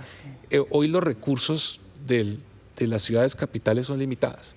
Tiene que atender temas de salud, de educación, tiene que atender temas de asistencia social, de inversión social y por supuesto de seguridad. Si ese apoyo de la mano del nivel nacional no se da, las obras pueden presentar retrasos.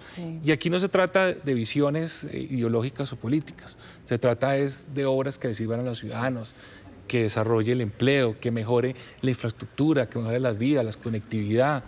Entonces, el punto central, digamos, el llamado que hemos hecho es una mayor articulación, una mejor valoración de las obras y un mejor entendimiento entre el nivel nacional y las autoridades locales. Hoy, las obras se están haciendo casi solo los mandatarios locales, sin el apoyo del gobierno nacional. Eso no puede seguir. Perdemos, se retrasa más y genera impacto hoy a las ciudades capitales. Cuando tú recorres cualquier ciudad, cuentas obras, como en el caso de Bogotá, pero gran parte de todas estas obras se están haciendo de manera en la soledad institucional local de los gobiernos. Pacífico, por ejemplo, no, total, y es que, director, eso que usted nos estaba explicando también va, por decirlo así, ligado, si lo podemos poner en esos términos, a la ley de competencias, que incluso se está intentando tramitar en el Congreso, porque es que, Daniela y director, lo que han dicho en el Congreso de la República distintos representantes es, venga, necesitamos darle más dientes, mayor autonomía a los alcaldes, a los gobernadores, para que puedan tener dinero y hacer inversión social. ¿Cómo avanza esa independencia de los territorios frente al gobierno nacional, director? Este ha sido un debate desde la misma Constitución del 91. Hoy cada día tienen más obligaciones nuestras autoridades locales, no solamente los alcaldes de capital, no capitales, los gobernadores. Nosotros traducimos que los deberes sobrepasan más de 2.000 instrucciones, obligaciones. Hoy tiene un alcalde en Colombia. Para hacer esos deberes necesita no solamente la competencia legal para hacerla, sino también recursos. Y hoy cada vez son mayor los deberes y menos los recursos. El Sistema General de Transferencia, que ya ha venido en una reforma del 2024, debe estar sometido a una nueva ley de competencia, que eso va a ser un tema de discusión importante en el nuevo gobierno. El gobierno actual radicó la ley de competencia. Nosotros hemos tenido observaciones frente a eso. Creemos que le da más obligaciones a las autoridades locales y le quita recursos y fuentes de financiación. Entonces, lo que decimos es, seamos equilibrados en las funciones, denos funciones, pero denos más capacidad financiera para cumplir con ella, más todas las que hoy tienen los alcaldes. El Sistema General de Transferencias hoy de presupuestos casi el 28% se traslada, pero se traslada para temas de agua potable, educación, salud. Y te pongo un ejemplo, en el tema de educación, 95% se va para solamente los costos que tienen las ciudades en la operación de educación, pagos de maestros, nómina. Sí. O sea que queda menos del 4 o 5% para inversión y calidad en educación. Entonces, eso, digamos, no puede seguir. Hoy la reforma que hubo al Sistema General de Participación trae en 12 años un aumento del 38%, pero no sirve mayores recursos si no tienes más margen para mayor inversión. Entonces, esta es una discusión muy importante. El gobierno radicó en diciembre. Muy seguramente esta discusión se va a dar con el nuevo gobierno y se va a dar a través del plan de desarrollo o a través de la ley que ya se encuentra radicada o un nuevo proyecto de ley. El país tiene que dar eso, pero hoy necesitamos un país menos fuerte desde lo Bogotá, menos bogotanizado y más capacidad fiscal y de recursos de toma de decisiones. Y aquí vienen también otros temas que se desprenden. Endeudamiento bilateral de las ciudades de forma autónoma con la banca multilateral para hacer proyectos. Y yo quiero dejar una reflexión muy importante.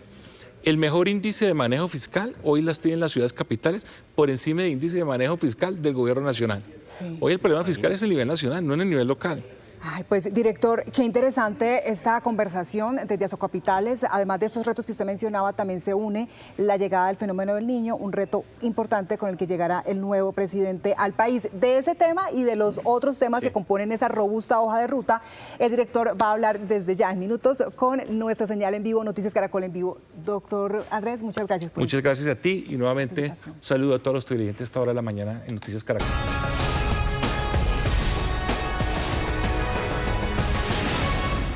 7 y 8 de la mañana, muy buenos días. Vamos hoy a desmenuzar el Plan Democracia, que es la estrategia para blindar las elecciones en cuanto a la violencia, pero también para prevenir los delitos electorales. Y para eso me acompaña a esta hora el ministro de la Defensa, el general en retiro, Pedro Arnulfo Sánchez. Bienvenido al tablero de Noticias Caracol, ministro. Estefanía, muchas gracias y muy buenos días a todos. Esperamos dar claridad en todo lo que tenemos dispuesto para que triunfe esta fiesta electoral. Hablemos, ministro, de la primera línea de defensa que usted tiene como ministro de la Defensa de cara a estas elecciones. Este es el escudo que va a proteger las próximas elecciones. Un escudo que no puede votar, son nuestros militares y policías que no pueden votar, pero van a arriesgar la vida para que ustedes voten. Y esperamos que lo hagan de manera libre, segura, transparente, pero también que se respeten los resultados. Hacer las elecciones aquí en Colombia es muy diferente que hacerlas en Suiza. Los retos son bastante diferentes. ¿Cuáles son los retos? Básicamente nos enfocamos primero en proteger 4 niveles y entender de qué los protegemos. 4 niveles o 4 grupos es proteger a los candidatos presidenciales, que son 13, proteger a los electores, que son más de 41 millones de colombianos, proteger el sistema electoral, los puestos de votación, que son 13.489 puestos de votación físicamente, pero también la infraestructura cibernética. ¿Y protegerlos de qué? Diferentes amenazas que uno podría encontrar desde los mismos grupos armados ilegales que intentan en algunos casos afectar o generar una zozobra, hasta de los mismos radicales simpatizantes de algún partido que generan odio, una polarización violenta que puede generar un enfrentamiento y una alteración del orden público. Para ello hemos desplegado 408.000 hombres y mujeres, toda la capacidad de la fuerza pública. Se suspendieron vacaciones, se suspendieron muchas actividades, todo con el objetivo de que tengamos la capacidad en zonas focalizadas. Pero tenemos desplegados 228.000 hombres de las fuerzas militares, hombres y mujeres de las fuerzas militares, 120.000 de la Policía Nacional, pero hay una parte que está brindándole apoyo logístico de otras capacidades, que son 60.000 integrantes en los diferentes puestos de mando, que son 35 que tenemos nosotros articulados a nivel regional, para proteger 13.489. Hay 4 puestos que se ajustaron al final, estos se ajustaron respecto a las elecciones legislativas. Ministro, ¿hasta dónde los han podido proteger, como usted dice? Aquí nadie duda, ministro, y doy fe de eso, del sacrificio y de la entrega que hay de sus hombres, de los soldados del Ejército, de la Armada, de la Fuerza Aeroespacial Colombiana, de la Policía Nacional. Pero estamos a 3 días de las elecciones y prácticamente vamos a entrar a esta jornada golpeados por el terrorismo. Lo que pasó ayer en la madrugada en La Guajira, ese atentado terrorista que hubo al batallón de allí de Riohacha, a 5 minutos del casco urbano, exponiendo a universidades que hay muy cerca de allí y viviendas también de la población civil. Cuando uno analiza los años electorales, tristemente encuentra que se disparan los atentados terroristas. En el año 2022 hubo 600 atentados terroristas. Hoy van alrededor de unos 170 atentados terroristas. O sea, no somos ajenos a esa realidad, pero por ello tenemos desplegado estas capacidades. Si no tuviéramos esos riesgos, no generaríamos un plan democracia que se desarrolló o que se estableció hace más de un año. Y priorizamos las zonas. En este mapa encontramos qué zonas priorizamos.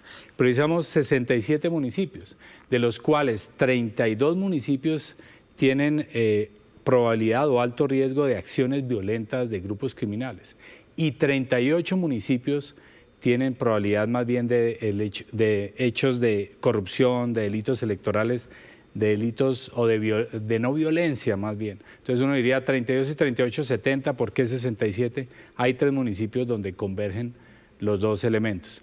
Esos municipios se focalizan principalmente en la parte suroccidente del país, lo que es Cauca, límites con Tolima y el Huila, lo que es Catatumbo y el Bajo Cauca antioqueño. Y frente a ello hemos desplegado todas las capacidades.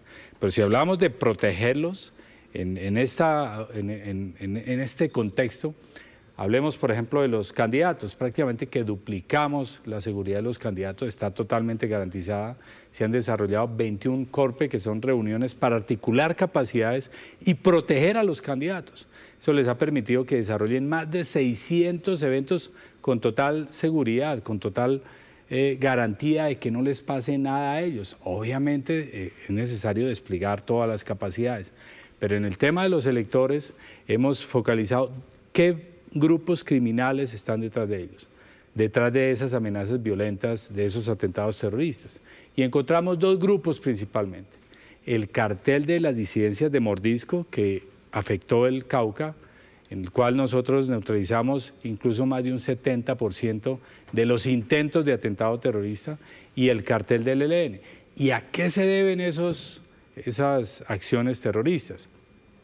Debilidad, porque los hemos afectado críticamente, y también... ¿Debilidad del grupo? Debilidad del grupo. Que ellos hagan un atentado, ¿eso muestra debilidad del grupo? Sí, el terrorismo es una muestra de debilidad. La confrontación directa sí es una muestra de fortaleza. Entonces, cuando colocan un atentado terrorista es porque quieren mostrar algo, quieren mostrar poder, y ese poder se multiplica, se magnifica a través de las redes sociales. Aquellos que difunden un atentado terrorista, una bandera, un cilindro, etcétera, lo único que están haciéndole es marketing terrorista indirectamente, ingenuinamente, con ingenuidad, a un evento que esos criminales quieren mostrar. Y también de cobardía, porque no tienen la capacidad de enfrentar. Vemos, por ejemplo, en el Cauca. En el Cauca la concentración de atentados terroristas, que son difíciles de detectar, por ello ofrecemos recompensas de que nos permitan prevenir atentados terroristas, es porque se camuflan en la población.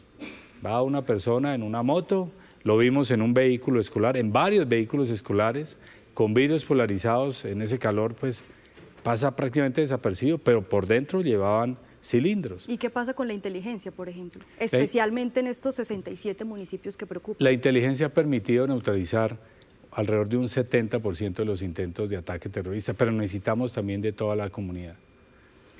Pasemos a hablar, ministro, entonces, de otra gran preocupación. Dentro de esos 67 municipios que ya mencionábamos, amenazas y constreñimiento. Esta es una de esas carnetizaciones y de esos mensajes y presiones que usan las disidencias para amenazar y presionar a la población civil. En esta, por ejemplo, le están exigiendo a la persona que no se le olvide ir a registrar su cédula y que participe, como dicen ellos, como un acto democrático en las votaciones presidenciales. Seguramente la gente, ministro, con todo este despliegue que usted nos está contando, van a tener garantías para físicamente ir y desplazarse a la mesa y a su puesto de votación. ¿Pero van a poder hacerlo libremente? Sí, estábamos convencidos que sí. Hay un estudio de la MOE, de la Misión de Observación Electoral, recientemente publicó que no hay una correlación directa entre la presencia de un grupo criminal en una zona y la decisión de un ciudadano en votar de manera libre. Hicieron una correlación y prácticamente dice, frente a cualquier lectura superficial que podría dar a entender esto, lo cierto es que no existe una correlación. Sin embargo, nuestro deber es neutralizar a quien esté detrás de estos actos, de estos criminales. O sea, al final esas amenazas y esas presiones no son efectivas. Hay que entender quiénes son estos grupos. ¿Estos grupos persiguen algún objetivo político? ¿Estos grupos persiguen cambiar el sistema democrático? No, estos grupos persisten es simplemente vivir de las economías criminales, del narcotráfico, de la extorsión, del secuestro, de la minería ilegal. Entonces, cuando analizamos esto, pero sobre todo lo contrastamos con un externo, que es la MOE, y que dice que no hay una correlación directa o significativa de este tipo de eventos con lo que ya elige cada persona, da la tranquilidad que si bien es cierto, existe un riesgo, da la tranquilidad que los votantes van a hacerlo de manera libre. La mejor defensa para la democracia es que todos los colombianos salgamos a votar. ¿Tienen ustedes información, ministro, de alertas por posibles alteraciones al orden público, digamos, frente a una posible inconformidad de los resultados?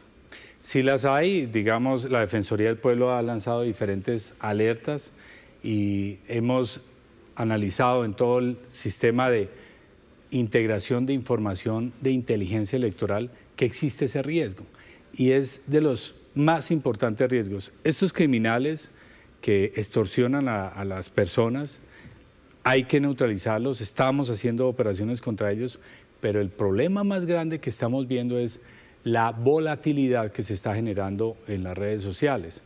La amenaza, de acuerdo a niveles de riesgo que han hecho a nivel global, la segunda amenaza o el riesgo más grande que existe es la desinformación. Y se calcula que tal vez en pocos años sea la número 1. Y se debe principalmente también a la masificación de las redes sociales. Y en esas redes sociales se encuentra uno lenguaje humillante, lenguaje de odio, y eso genera que eleve los ánimos y cada vez que nos acercamos a las elecciones así ocurre y que esos ánimos vayan a generar un evento violento. Ministro, ¿qué pasa, por ejemplo, con las confrontaciones que hay en este momento entre las mismas disidencias de las FARC en el Guaviare que ya ha generado desplazamientos? Esos desplazamientos, si se llegan a seguir registrando esas confrontaciones de aquí a las elecciones, que son 3 días, ¿cómo van a garantizar ustedes que la población civil que se está desplazando pueda ir a votar? El encuentro criminal muy crudo entre dos disidencias, entre dos grupos que viven del narcotráfico, del secuestro, de la extorsión, que reclutan menores, ocurrió en el Guaviare, en San José del Guaviare, a unos 100 kilómetros, un poco más al oriente de San José del Guaviare, sobre el río Guaviare, a unos 22 kilómetros al oriente del puesto de votación que tenemos ubicados ahí en Charras, en una zona muy remota, gran parte de ella selvática, cerca del río Guaviare, y es una lucha interna criminal que no podemos tolerar. Y la manera de no tolerarla es neutralizar esas amenazas, pero no está afectando las elecciones en ese sector. ¿Qué tan crudas son esas confrontaciones, ministro? Porque el alcalde de San José del Guaviare habla de alrededor de 50 muertos a raíz de esas confrontaciones. Demasiado crudas. Crudas en todo sentido. No tienen ningún respeto por la vida, no valoran la vida y mucho menos la valoran la de los menores de edad. Probablemente dentro de los muertos hay menores de edad. ¿De dónde los traen? Generalmente del Cauca o algunas veces del Caquetá. Este año, por ejemplo, detuvimos, interceptamos un vehículo donde iban 33 personas, de las cuales 21 eran menores de edad. Niños, menores, jóvenes, adolescentes, pero en este caso, puntualmente, que apenas ¿cuántos estaban haciendo para ir allá? En este caso no sabemos exactamente cuántos, porque hasta ahora estamos llegando con la tropa allá. ¿Por qué no hemos llegado de manera más rápida? La meteorología ha sido adversa y no nos ha permitido emplear aeronaves, y pues el desplazamiento por tierra tiene que hacerse con total cuidado porque pueden caer en emboscada nuestros militares y la vida de ellos también vale. Bien, ministro, ya hablábamos, usted al principio ya mencionaba cómo en años electorales las cifras de violencia de alguna manera se incrementan para ese mismo periodo. Este año ya vamos en 170. Hablemos de los resultados. Durante el Plan Democracia, ¿ustedes qué resultados han tenido? Aquí quisiera agregar algo, Estefanía, si me permite. Estas acciones se refieren a terrorismo físico, o sea, una acción terrorista con explosivos. Fueron un poco más de 600 en el 2022 y lo que usted acaba de decir en el 2026. Ahora bien, hablemos de este año, en qué hemos hecho para neutralizar dicha amenaza. Veíamos la pancarta o veíamos los enfrentamientos de los criminales de Alan Mordisco. Este año hemos neutralizado 1.600 integrantes de esos grupos criminales. Pero en lo que va de este periodo de gobierno son más de 16.000, es decir, 12 cada día. Y en ello hemos desarrollado durante este gobierno 21 bombardeos. La mayoría de los bombardeos ha sido contra los principales criminales que están detrás de las acciones terroristas, que son los criminales de Mordisco. A un precio muy alto, ministro, aquí estamos viendo 62 atentados terroristas en lo que va del Plan Democracia, que le ha costado la vida a 11 militares y ha dejado 16 uniformados más que han resultado heridos. Las nuevas capacidades también que van a desarrollar ustedes para proteger este Plan Democracia, como son los drones que van a estar desde el aire vigilando también estas elecciones. Muchas gracias, ministro, por su tiempo aquí en Noticias Caracol. El llamado también que usted le puede hacer a todos los electores. Aquí vemos las recompensas que ustedes están ofreciendo para poder de alguna manera empezar a recibir esas denuncias por parte de la ciudadanía de delitos o de hechos violentos. ¿Qué le puede decir usted a los electores y también a sus uniformados? Que si los militares y policías están dispuestos a dar la vida para que ustedes voten, háganlo de manera libre, transparente. Y la transparencia se da atacando los delitos electorales. Pueden llamar a la línea 157 y recibir recompensa incluso hasta 50 millones de pesos por delitos electorales, pero también que nos ayuden a evitar atentados terroristas. Llamando a esa línea o al 107 hay una recompensa de hasta 200 millones de pesos para evitar cualquier atentado terrorista. Y para proteger a los candidatos hay una recompensa de hasta 1.000 millones de pesos. Pero la mejor defensa que podemos tener es salir masivamente a votar y demostrarle al mundo que somos una democracia madura, no una democracia que se apoya simplemente en mentiras o en comprar el voto. Que gane la democracia, que gane Colombia, que gane el futuro de todos nuestros hijos y nuestros nietos. Bien, ministro, pues estas eran las preguntas que se hacen los colombianos de cara a las elecciones. Muchas gracias por venir a dar las explicaciones al país. Así es como va el Plan Democracia a 3 días de las elecciones presidenciales.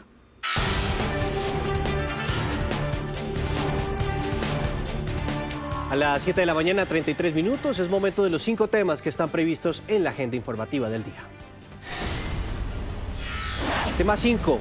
Al menos 16 niñas murieron y otras 79 resultaron heridas en un incendio registrado en el dormitorio de un internado para hijas, miembros de la policía de Kenia.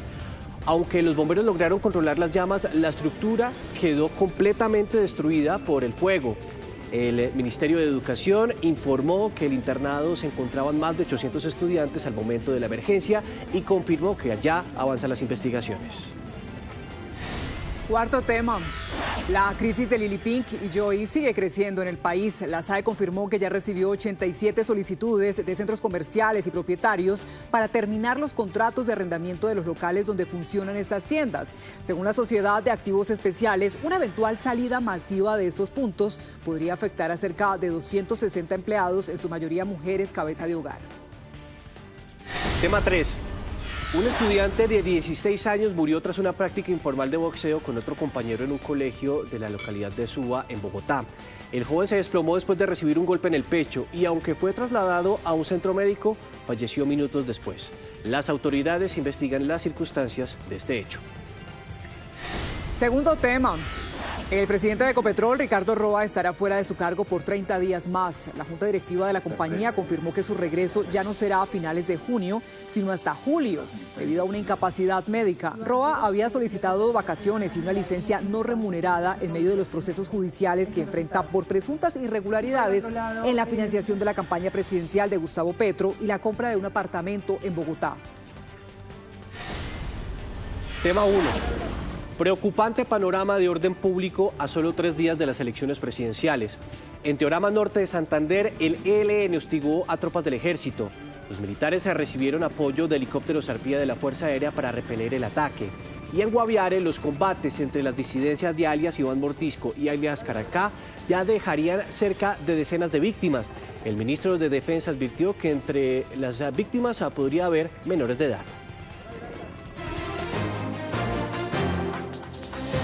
7 de la mañana, 35 minutos. Esta mañana se cumplió una nueva audiencia en el proceso de extradición de Zulma Guzmán a Colombia. La audiencia definitiva, donde la justicia británica confirmará o negará su extradición a Colombia, será del 2 al 5 de noviembre. Luisa Pulido, ¿qué más se sabe de este caso?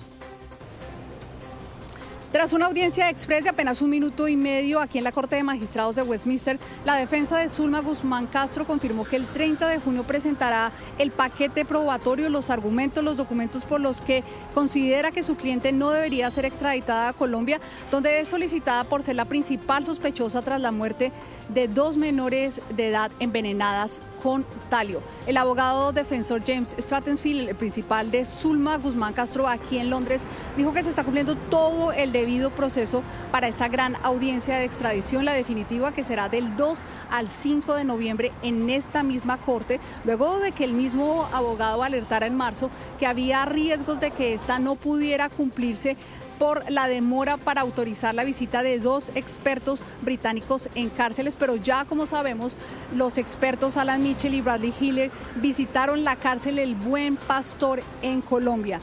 También Zulma Guzmán Castro compareció videolink desde la cárcel de máxima seguridad de mujeres de Bronxville en las afueras de Londres. Apareció de manera virtual solamente para confirmar su fecha de nacimiento y vestía una chaqueta negra manga larga. La próxima audiencia de Zulma Guzmán de manera virtual en esta corte será el 25 de junio. Desde Londres, Luisa Pulido para Noticias Caracol.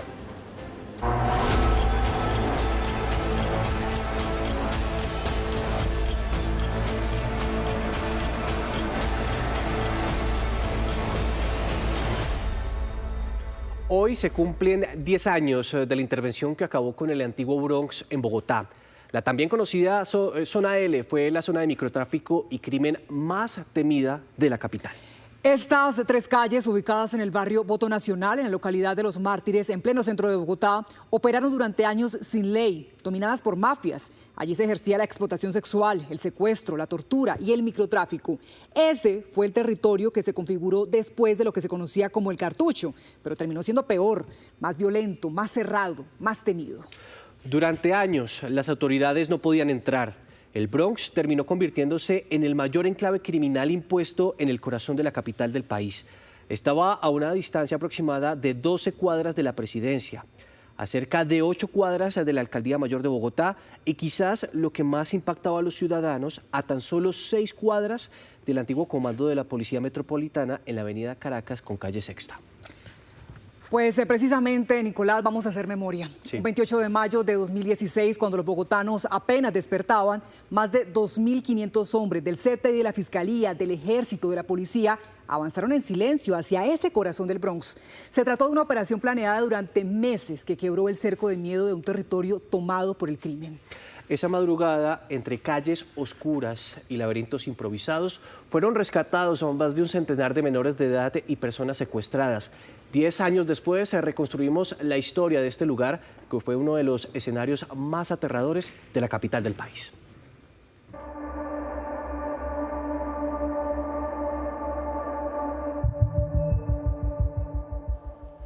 Esta casa es el único predio que queda en pie y nos relata uno de los capítulos más oscuros de Bogotá. Recorrerla es devolverse en el tiempo, un tiempo marcado por el miedo, por el abandono, los horrores y el crimen.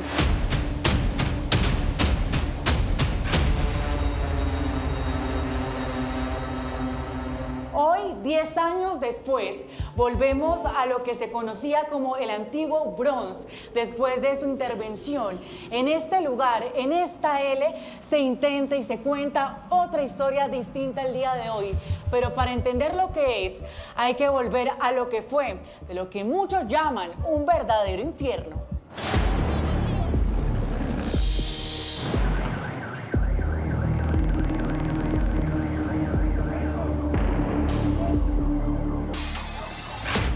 28 de mayo de 2016.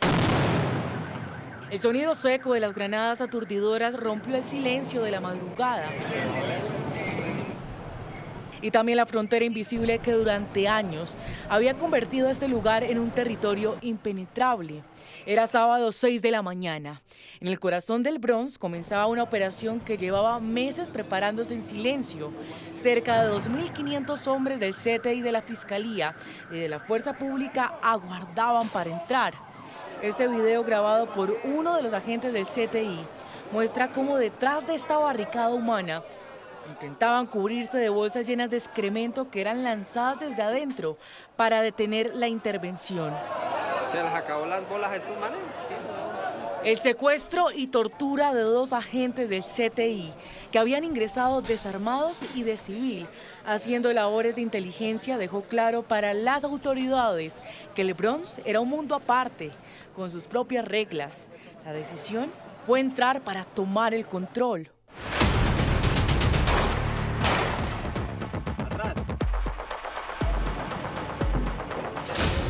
A la entrada del Bronx los recibieron las amenazas, los cuchillos. Los hombres del Cuerpo de Operaciones Especiales formaron barreras humanas, permanecieron alerta. Así se había planeado una operación ensayada durante cerca de 2 meses, entre maquetas, simulaciones y réplica de las 3 calles del Bronx, levantadas en medio de un terreno boscoso. Avanzaron como un caballo de Troya en 2 tractomulas alquiladas donde decenas de policías iban camuflados. Este hombre que en medio de esa barricada humana lideraba el ingreso fue entonces la cabeza del equipo de operaciones especiales. Hoy, 10 años después, relata sus recuerdos desde un lugar que tampoco le es ajeno a esta realidad, como actual comandante de la policía de Bogotá. No quisimos fallar, se hicieron ensayos de los tiempos, así también se hicieron reconocimientos, buscamos muchas cámaras en el sector. Esta cámara mucha gente pensaba que no servía. Y esa cámara sí que servía.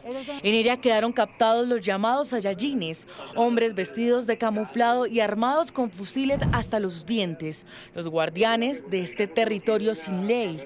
Veíamos y conocíamos cómo actuaban estas personas. Los Saiyajines, cuántos Saiyajines había que los llamaban los hombres de seguridad. Que estaban en las terrazas. Ellos estaban, no, en todas partes. En todas partes estaban los Saiyajines. En las entradas ellos requisaban quién entraba o verificaban quién entraba. Así también controlaban, en las terrazas tenían personas. Ellos no esperaban una operación como la que se hizo de tantas policías y tanta más al mismo tiempo. Ellos creían y pensaban que íbamos a llegar por ahí 300, 400 policías, lo que antes se había hecho. Ellos no pensaban que la planeación fue entrar y acabar. Y quedarnos porque ya no había más que hacer. Y así avanzó la operación, recorriendo negocios, pasillos y escombros. Los videos grabados por policías y agentes que sobreviven como parte de sus memorias registraron en las puertas de estas casas niños y adolescentes, muchos con edades casi imposibles de asimilar, como este pequeño. Esas personas temblaban, yo me acuerdo que temblaban, me decían, coronel, ¿qué van a hacer con nosotros? Nos tienen que responder, yo tengo que consumir o tengo que consumir, me decían. Adentro de las casas funcionaban los centros de operación de estas estructuras criminales, los llamados ganchos. Pero entre todo eso, algunos muros contaban otra historia. Habían dibujos de muñecos animados, paisajes, parejas, como si en medio de la oscuridad alguien hubiera intentado dejar un rastro de vida, o quizá de lo que muchos quisieron tener y nunca pudieron construir estando allí adentro. Julián Quintana, director del CTI para esa época y quien lideró esta operación Némesis, recorrió una a una estas casas. De los 48 predios intervenidos, 47 fueron demolidos, excepto esta residencia. Vamos a devolvernos a sus memorias como director del CTI a nivel nacional en ese entonces. 10 años después volvemos a entrar a estas casas donde se vivieron todo tipo de horrores. En una palabra, ¿cómo describe a qué memoria estamos entrando? Bueno, sorprendente todo, pero creo que esta es la memoria del infierno. Aquí pasó absolutamente todo. violaciones de niños, tráfico de drogas, también tráfico de armas, secuestros, extorsiones, era todo un ecosistema criminal. Luego de que ustedes hicieron esta operación, este operativo, llegan y comienzan a demoler y encuentran también cuerpos. ¿Cómo entender que la memoria del infierno, como usted me dice, no acabó ahí, sino en el después, mientras de los restos se encontraban más horrores, como me estaba contando? Claro, hay unas historias increíbles, recordando que nosotros acá teníamos agentes encubiertos de inteligencia infiltrados, y ellos me decían que al interior del Bronx asesinaban gentes y la enterraban debajo del piso. Digamos que uno al principio dice, bueno, tal vez son historias fantásticas, poco creíbles, pero cuando entramos acá corroboramos que ello era absolutamente cierto. Después de la intervención, cuando comenzamos a hacer todo el tema de remoción de escombros, demolición de casas, comenzábamos a sacar el CTI, los cadáveres enterrados debajo de estas casas. Y los agentes de inteligencia me llevaron primero al lugar donde ponían a la gente en ácido para desintegrarlos, y vi los baldes y vi también el químico, y a la final las muestras de ADN tomadas por los científicos del CTI que confirmaron sangre humana, pues es cosas que se corroboran, efectivamente aquí mataban a la gente. Y cuando pregunté por el cocodrilo, me llevaron a la pileta. Entonces nos habían dicho que lo habían sacado antes de la intervención porque había un ruedito de que nos íbamos a intervenir, pero ahí estaban las evidencias. Las memorias siguen reposando en cada rincón. Los huecos abiertos en las paredes donde, según información oficial, los restos de ladrillo eran mezclados con bazuco para facilitar el consumo. Y también están las frases escritas en los muros, como si quienes pasaron por aquí hubieran querido dejar testimonio de lo que ocurría puertas adentro. Los mataron. ¿Cuántos muertos más? Espere en nuestra emisión del mediodía más historias de este informe especial. Les vamos a contar qué ha pasado 10 años después de la intervención. También cómo cambió este territorio y los testimonios de las víctimas que sobrevivieron a los vejámenes, el secuestro y la tortura. El Bronx, 10 años después, hoy en nuestra emisión del mediodía.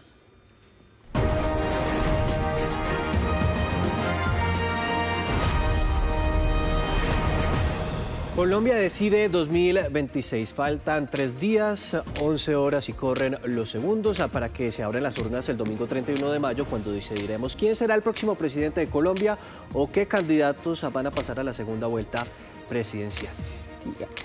Y a propósito de este conteo regresivo, vamos con nuestra compañera María Camila Roa, quien se encuentra con el presidente del Consejo Nacional Electoral. María Camila, buen día. Daniela, Nicolás, buenos días. Sí, estábamos viendo el conteo y estamos a solo 11 minutos de las 8 de la mañana. Y a partir de ahí, 3 días para que se abran las urnas en Colombia. Y lo que blinda, o uno de los factores que blinda de confianza este proceso electoral, es lo que pasa en cada una de las 122.000 mesas que vamos a tener ese día desplegadas. Lo que hacen los actores electorales en las mesas, y para eso nos acompaña aquí el presidente del Consejo Nacional Electoral, Cristian Quiroz. Presidente, bienvenido. María Camila, muy buenos días, ¿cómo estás? Muy bien, vamos a hablar de los testigos electorales, pero antes de entrar en materia con esto que ustedes están viendo, que es una maravilla, es una plataforma de postulación y acreditación de testigos electorales en tiempo real. Les vamos a contar cómo están cada una de las campañas. Quiero preguntarle por un hecho de coyuntura que tiene que ver y que le compete a usted por ser autoridad electoral sobre lo que están haciendo algunas campañas. Vamos a ver las imágenes detrás suyo de un acto del candidato presidencial Iván Cepeda, tanto en Sincelejo como en Montería, al aire libre. Y dice la ley que desde el 25 de mayo pasado solo podrán efectuarse reuniones de carácter político en recintos cerrados. ¿Esto es un recinto cerrado, doctor Quiroz? Mira, María Camila, lo que es importante aquí que todo el mundo sepa sobre, primero que todo, el respeto para las leyes electorales, las reglas de juego para todos los candidatos. Este tipo de solicitudes y denuncias que llegan al Consejo Nacional Electoral serán tramitadas por la Sala Plena del Consejo Nacional una vez lleguen las denuncias. Nos llegaron esas solicitudes de investigaciones, unas el día de ayer y unas radicadas esta mañana.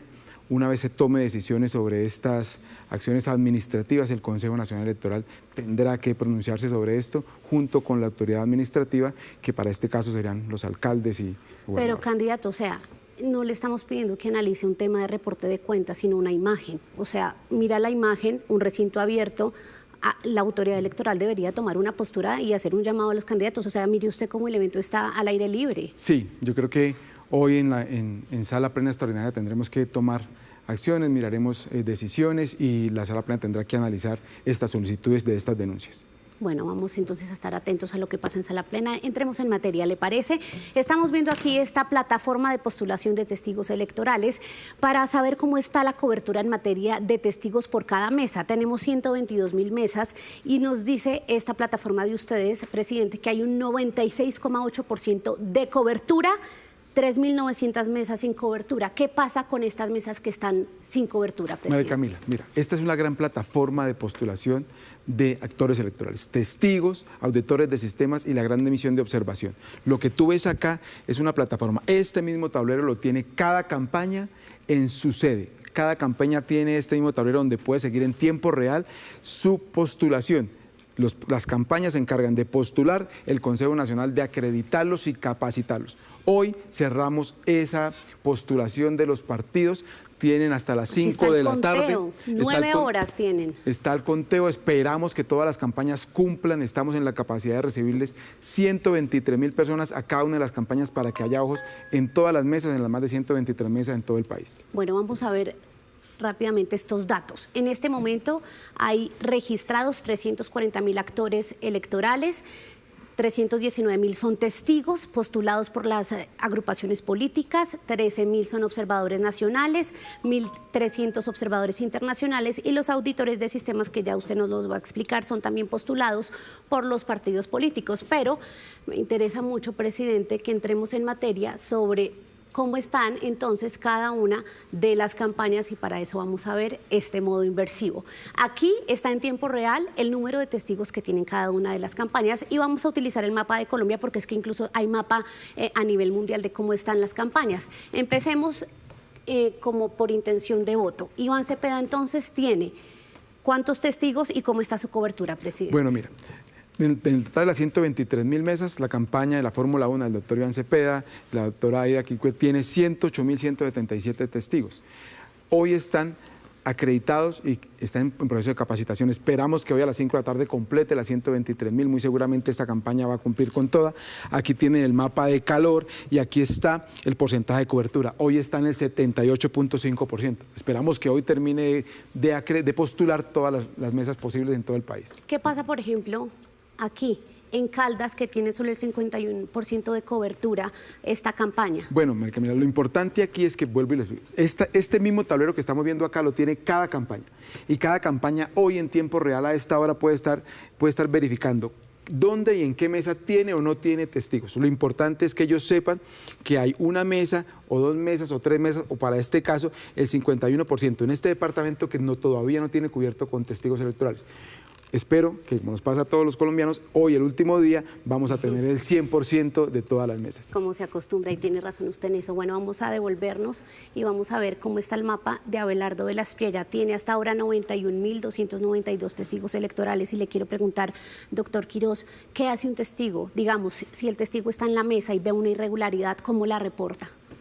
Mira, yo creo que los testigos tienen la fortaleza y el trabajo más importante es reportar desde antes que se abra la mesa, María Camila, porque ellos están antes de la apertura de la mesa, pueden reportar cualquier irregularidad con el kit electoral, con la llegada de los jurados de votación, y lo reportan a través de una app que se llama Community, que es de reporte. Tienen una aplicación cada uno en su celular. Una aplicación que les reporta cualquier novedad en tiempo real. Entonces ellos están totalmente capacitados para reportar cualquier novedad que se presente durante todo el día de la jornada electoral, y a las 4 de la tarde se inicia el escrutinio de mesa, el preconteo. Apenas termina el escrutinio, que va a ser muy rápido esta vez, van a poder tomar una foto a SE14 y reportarle, no al Consejo Nacional Electoral ni a la registraduría, a su campaña, a su candidato. Eso quiere decir que cada candidato va a saber en tiempo real cuántos votos tiene en cada mesa. Eso es legitimidad y transparencia. Claro, vamos a ver la campaña de Paloma Valencia. Tiene hasta ahora 100.761 testigos acreditados y le quiero preguntar puntualmente por qué pasa si, digamos, cuántos testigos hay en cada mesa y qué pasa si una campaña no tiene testigos en las mesas. No, esta es una garantía que se le dará a todas las campañas. Lo que debería pasar es que cada campaña debería tener por lo menos uno. Cada campaña puede tener un testigo en cada mesa y un remanente por si ese testigo no está. La plataforma está diseñada para recibir 123.000 mesas de cada una de las campañas y un remanente por cada una de ellas. Así es de que esperamos que todas las mesas se cubran. Es responsabilidad de las campañas tener por lo menos una persona.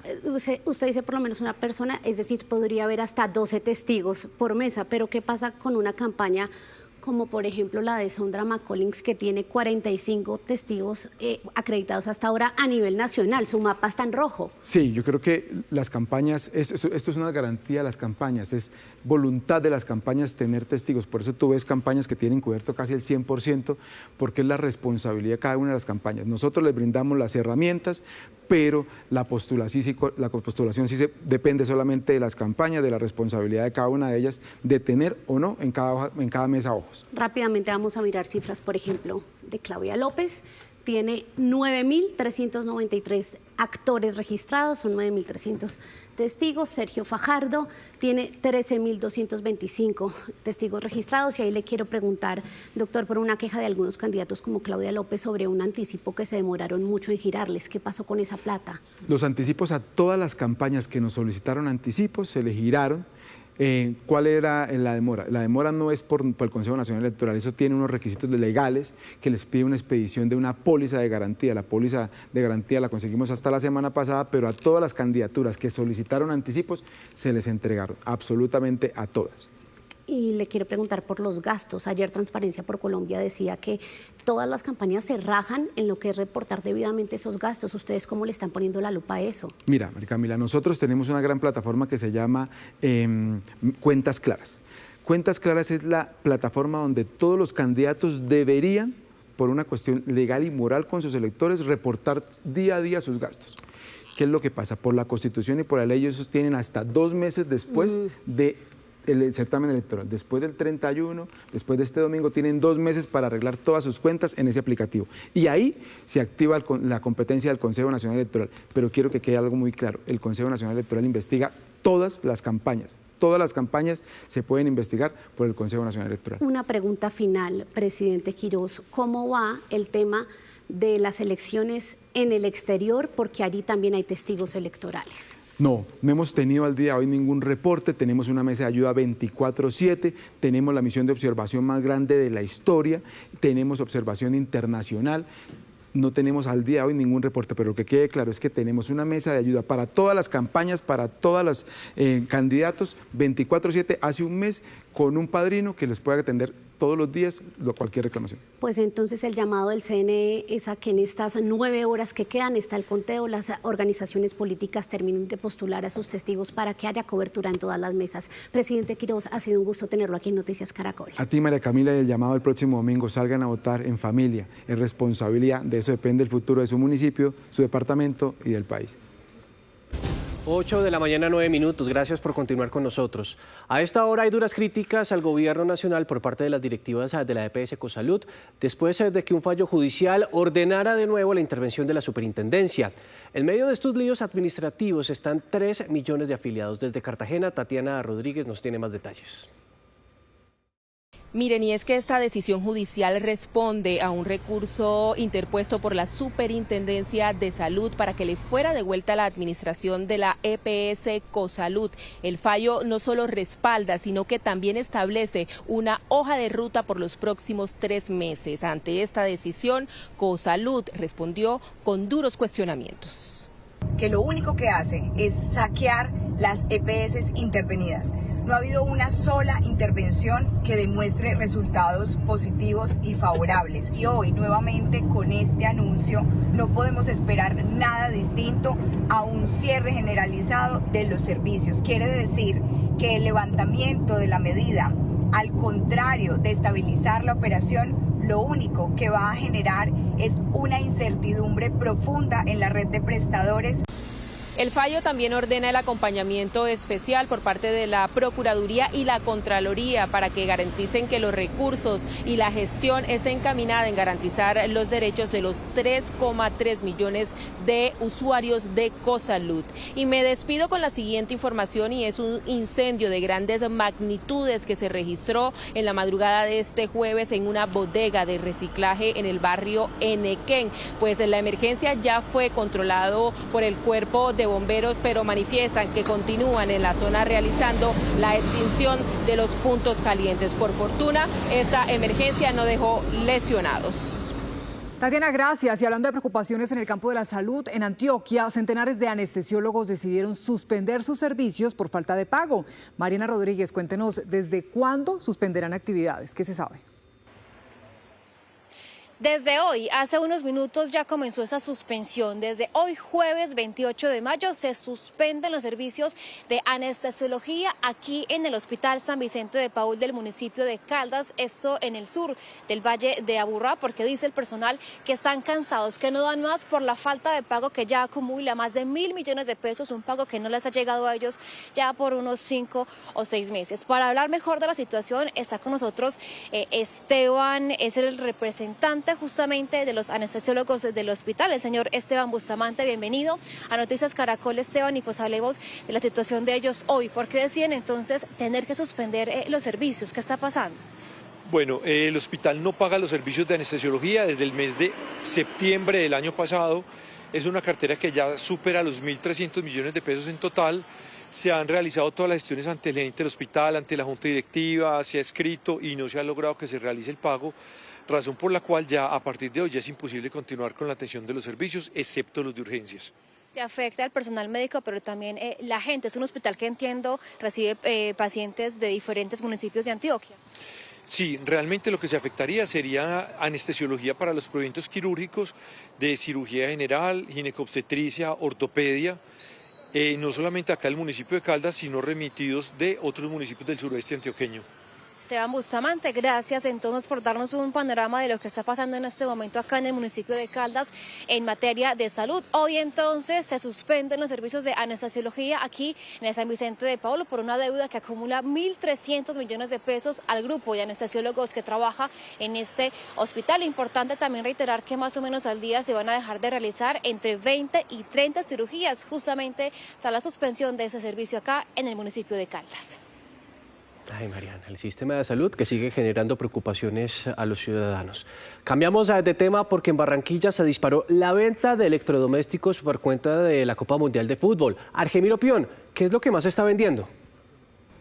Bueno, miren, nos informan los comerciantes que lo que más se está vendiendo en estos momentos son televisores y equipos de sonido, pero también la gente está comprando mesas, sillas, es decir, están armando verdaderos estadios virtuales en sus casas para disfrutarse el Mundial de principio a fin. Se han vendido no solo televisores, porque se han vendido también muchos, lo que son parlantes, cabinas de parlantes, ventiladores. A la lata, ventiladores y ya, y todo lo que tiene que ver con mundial, porque tenemos cavas, tenemos sillas, mesas, la gente está contenta, la gente está entusiasmada. Este año se le ve más ambiente al mundial, no sé por qué, que otros años. Todo, bueno, llega quincena, yo creo que ahora que viene estos días la gente otra vez se emociona más, pero estamos como por un 30% por encima, o más de un 30% de comparando mes con mes, año con año. Bueno, y aprovechando la temporada, los comerciantes están ofreciendo descuentos de hasta el 25% en televisores. Y también hay ofertas en algunos artículos alusivos a la Selección Colombia. Y ahora es momento de conectarnos con nuestra señal digital. Luisa, buenos días. ¿De qué hablarán durante la mañana en Negocios DITU? Daniela, muy buenos días. Hoy en Noticias Económicas estaremos hablando lo que dijo el director de Crédito Público del Ministerio de Hacienda, Javier Cuellar, que la deuda externa de Colombia tuvo una caída de 10.000 millones de dólares. También hablaremos de lo dicho por The Economist sobre la industria offshore o costa afuera. Dijo que mueve 64 billones de dólares. Hablaremos con Lisandro Junco, exdirector de la DIAN. Y en la movida empresarial hablaremos de la nueva central térmica de Promigas en Perú, que beneficiaría a unas 600.000 personas. La invitación para que se conecten con nosotros aquí en Economía al Día de Negocios DITU. Gracias, Luisa. Veamos ahora qué tendremos en Caracol en Vivo, nuestra señal digital. Juan Camilo Cortés. Nicola, buenos días. El saludo para los televidentes de Noticias Caracol y Noticias Caracol en Vivo. Vamos a hablar en segundos con el alcalde de San José del Guaviare. Es una verdadera barbarie lo que se está viviendo allá por cuenta del enfrentamiento entre las disidencias de Calarcá. Iván Mordisco está denunciando el ministro de Defensa que entre los 50 muertos que ya cuentan los pobladores se presume que hay niños. Vamos a hablar, por supuesto, también en materia internacional del caso de Brian, un joven colombiano que se suicidó al interior de un centro de ICE. Estaba pidiendo una llamada con su madre, no se la dieron y después lo encontraron muerto en su celda. Vamos a hablar con un vicepresidente de esta asociación que nos va a contar el panorama de los migrantes. Y por supuesto también el caso, la condena histórica por racismo de 3 años en contra del agresor de un agente de tránsito en Cali. Nos vemos en segundos en Noticias Caracol en Vivo. Gracias, Juan Camilo, y por ahora nosotros nos despedimos. Los invitamos a escanear con su celular el código QR que está apareciendo en pantalla y así descubrirá muchas historias que tenemos para ustedes en digital. Nos vemos a las 12:30 con una nueva edición informativa en el canal Caracol. Ya viene el Giro de Italia. Esto es Noticias Caracol. Primero la gente. Feliz jueves. Buen jueves.